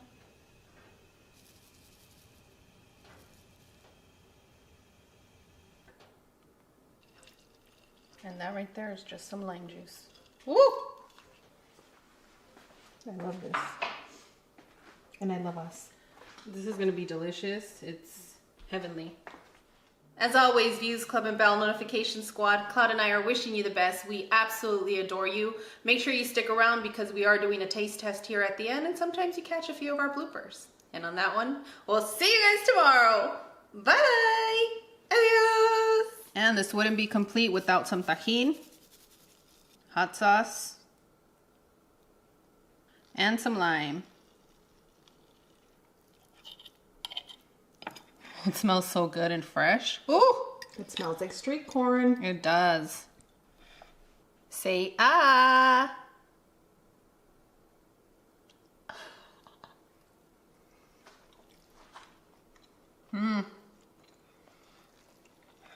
Buen provecho. That's real. It's a real treat. Yeah. If you don't squeeze some of the lime on there, it's gonna taste different. But treat it like you would your cocktail, your elote. Amazing. Your esquitation.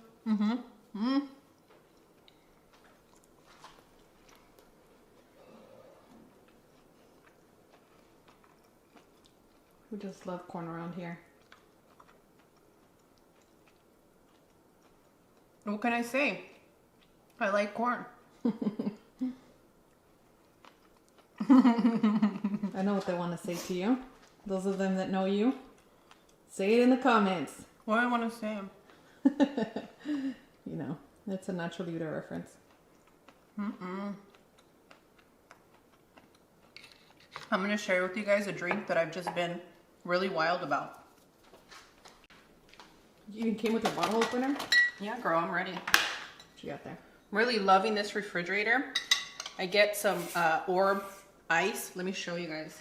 Some custom ice? Yeah, we had somebody tell us that they have the same refrigerator. I don't know they have it, but they have some that has cubes, and then they have these cocktail ice. And ooh, this Topo Chico twist of lime is amazing. I love key limes, and this is the kind of freshness that I get. And You can get it at your local Costco. Costco has this by the case, and it's more of a bigger bottle. It's one to put at the dinner table, right? For everyone to share. I mean, if I don't drink it all, I don't know. I stay hydrated, but our mother raised us to always have aguas minerales. Yeah.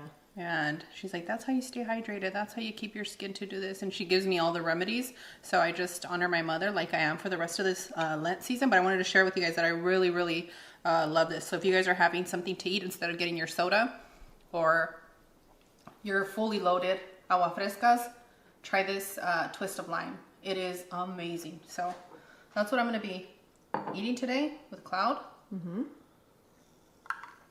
I'm going to leave 2 recipes in the comments for you. And the recipes are going to be for 6 enchiladas or 12. And also, friends, keep on requesting. You guys requested for me to keep bringing enchiladas, and I have quite a list of enchiladas for you. And by comments, she means description area. If you are asking for this in Mexico or anywhere, it's not going to happen. You guys know that I bring you views, original recipes, and combinations, and I'm just out there like that. Thank you guys for loving me. Thank you for being out there. They're going to say it's too much corn. It's really not.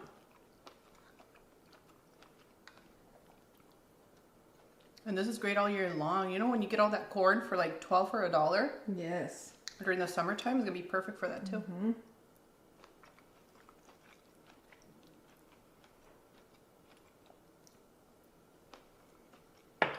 Nos vamos. It's time to eat. All right. We love you guys. Take care of one another. Bye. This is really, I'm in the zone. I like when you're being corny and cheesy. You know, this dish is very me. This is so me.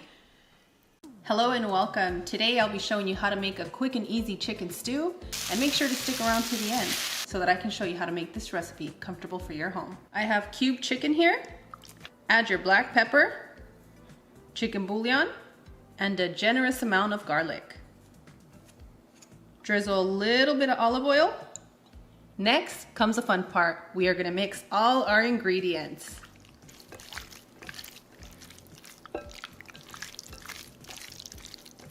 And set to the side. Set your burner on a medium heat and drizzle a little bit of olive oil, enough to coat your pan. On this plate I have chile, tomate, cebolla, and for those of you that don't speak Spanish, we have some onion, an Anaheim pepper, and a tomato. Go ahead and add all these ingredients to your pan.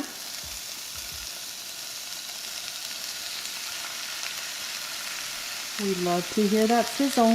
Mix all your ingredients into that delicious olive oil, and we're gonna continue to cook for about 3 to 4 minutes. We want our onions translucent and our tomatoes nice and soft. After 4 to 5 minutes, you're gonna add your mushrooms. And place your temperature on a medium-low heat. Continue to cook for another 4 to 6 minutes. After 4 minutes, add your ground cumin, chili powder, marjoram, and your Mexican oregano.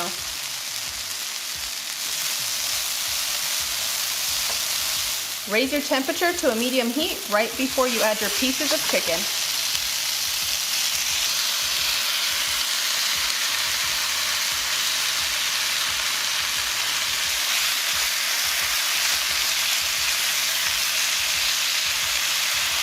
Before you start stirring everything around with the chicken, continue to cook for 2 more minutes. After 2 minutes, combine all your ingredients. Start stirring. Stir it up, amigos. Add your water.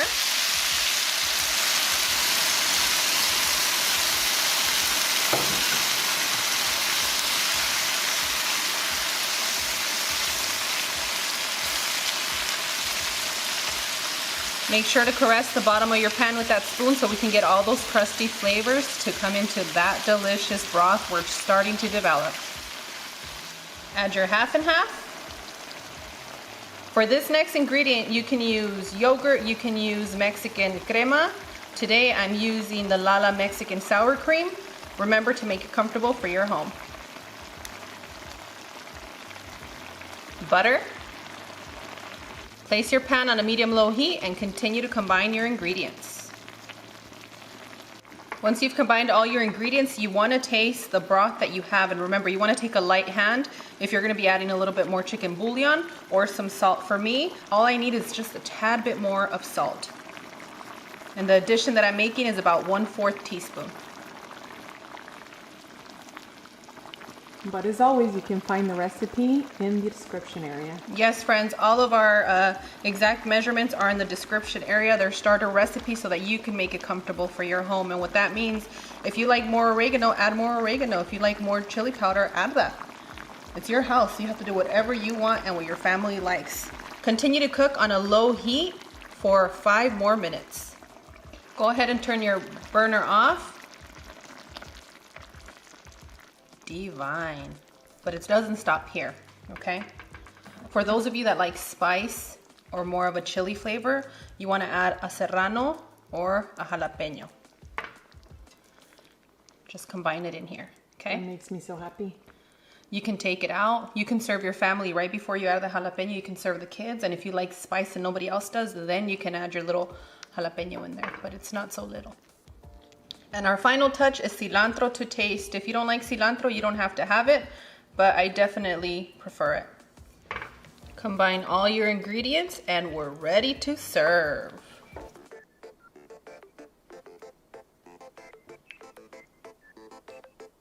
And boom, done, amigos. Who's ready for a taste? Okay, friends, now for those of you that want to keep this light and you don't want the rice, it's okay. I'm really into eating stews or guisados with lettuce, and that's my mom's style. She would always serve it and always have a bowl of lettuce on the side for us to grab like if it was a tortilla. So just tear some of your lettuce, place it in your plate.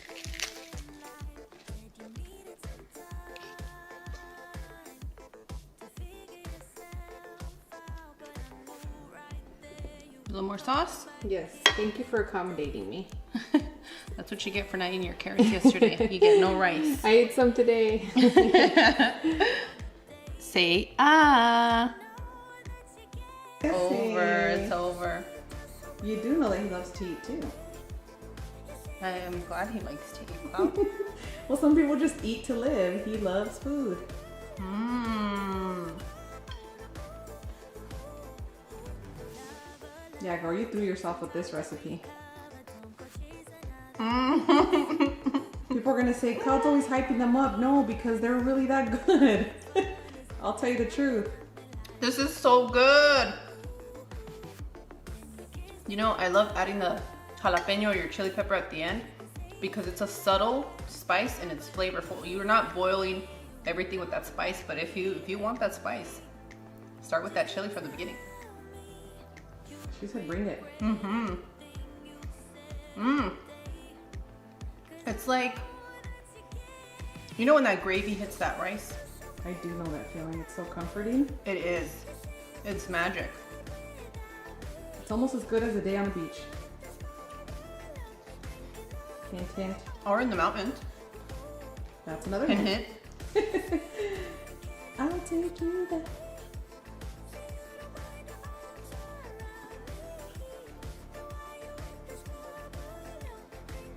I mean, wow. You know, I'm still with this, that I don't want to keep my burners or my stove on for too long. So you can get this recipe done within 30 minutes. That's right.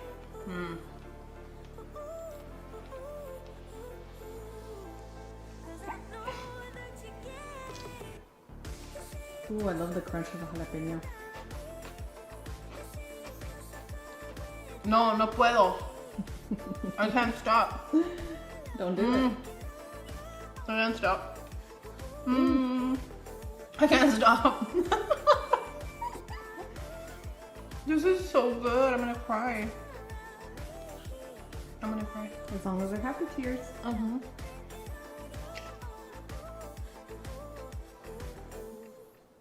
As always, Cloud and I are wishing you the best. We absolutely adore you. And on that one, we'll see you guys tomorrow. Bye. Adios. This is like an Ashanti song, girl. You just say baby, baby, baby the whole time because it's going to be delicious. Hello and welcome to my kitchen. Amigos, you all know that I've been transforming these recipes to make them quick and easy for busy parents, single mamas. I am too busy to cook, it's getting too hot. Well, this is no exception. This recipe is gonna be quick and easy, full of flavor, so I hope you guys like steak and spaghetti. You're gonna need your favorite cut of steak or whatever's on sale. Today I'm gonna be using ribeye, but this works great with cube steak, New York steak, your favorite steak. It's gonna work. What you want to do is you want to add a little bit of salt, and by a little I mean season it well, okay? We want that salt content, especially if you have a good cut of steak. But if you don't have, you know, such a great cut of steak, that's okay. You can use a little bit of chicken bouillon to sprinkle over instead of the salt, and it's going to enhance the flavor of your delicious juicy steak. Make sure to season it on both sides. Once you add your desired amount of seasoning, just come in and tap it gently. Give it a little gentle, suavecito touch, okay? And don't move your salt to the side yet. We are gonna need the salt to salt our water for our spaghetti, and we're gonna warm buffet this steak. If you guys don't know what that is, make sure to stick around till I'm done cooking the steak. I know you guys see a bottle and you get excited, but amigos, use your favorite oil. Today I'm going to use olive oil. Cloud, you cannot chug this. She is acting like she's chugging it, guys. Ignore her. You'll need some chopped garlic, and if you can see, I just chopped it up really chunky because I want to bite into it. And if you chop it up really fine, it's called minced garlic. Minced garlic. No, this is not minced garlic. What is that called? It's a chunkier. It's Steph's garlic. Oh my gosh. She wants to argue today. Out of all no, days. I don't. It looks minced from back here. You did a good job. I coarsely chopped it. Nice. Oh, I'm being tested. And some thinly, here we go. Go ahead, come for me. Ooh. Some thinly chopped onions or sliced onions. I'm impressed. You did so good. Thank you. You are going to need some butter, and that's all we're going to need for our steak. Make sure you have your cast iron on. Warm it up at least 3 minutes by the time we get there. Today, I'm going to be making my mother's spaghetti, which is our family favorite. You're going to need some spaghetti, your favorite Parmesan, Mexican oregano, chicken bouillon, butter. Well, I'm going in here just sneaking in like I'm going to go into the concert. Snakes and ladders. And some tomato sauce, amigos. Now that we have this set, let's go ahead and get started on boiling our pasta. To your pot of boiling water, add some salt. And some salt, I just went in like this. And then I dropped it like it was hot. Ooh. You guys can break your pasta, but our family likes to slurp it. I mean, my babies are half Korean. And who doesn't love noodles? Noodles, pasta, anything comforting and delicious like that. So just try to get the noodles wet here. Yes, Cloud, just get the noodles wet. Get was them all awkward, nice. awkward silence for a moment. You were in the zone. It's because I'm hungry. I've been so hungry. So hungry, you guys. Me too. Forgive me for what I say going forward because I'm really, really hungry. Go ahead and place a lid and continue to boil. Make sure to follow the instructions on your packet. Amigos, I want you to pay attention. This pan has been warming up for 3 to 4 minutes on a medium high. I currently have it on a medium heat, but if you live in an apartment or a small area, make sure to bring out the fan. Get ready to crack that door because if this smoke sets the alarm, it's gonna be okay because this steak is gonna be that good. So go ahead and add your desired amount of oil, which is about 1.5 tablespoons. So you can use olive oil, canola oil, and that oil is gonna prevent our butter from burning when we add it. It's gonna get loud, so just place your steak and don't move it till I tell you.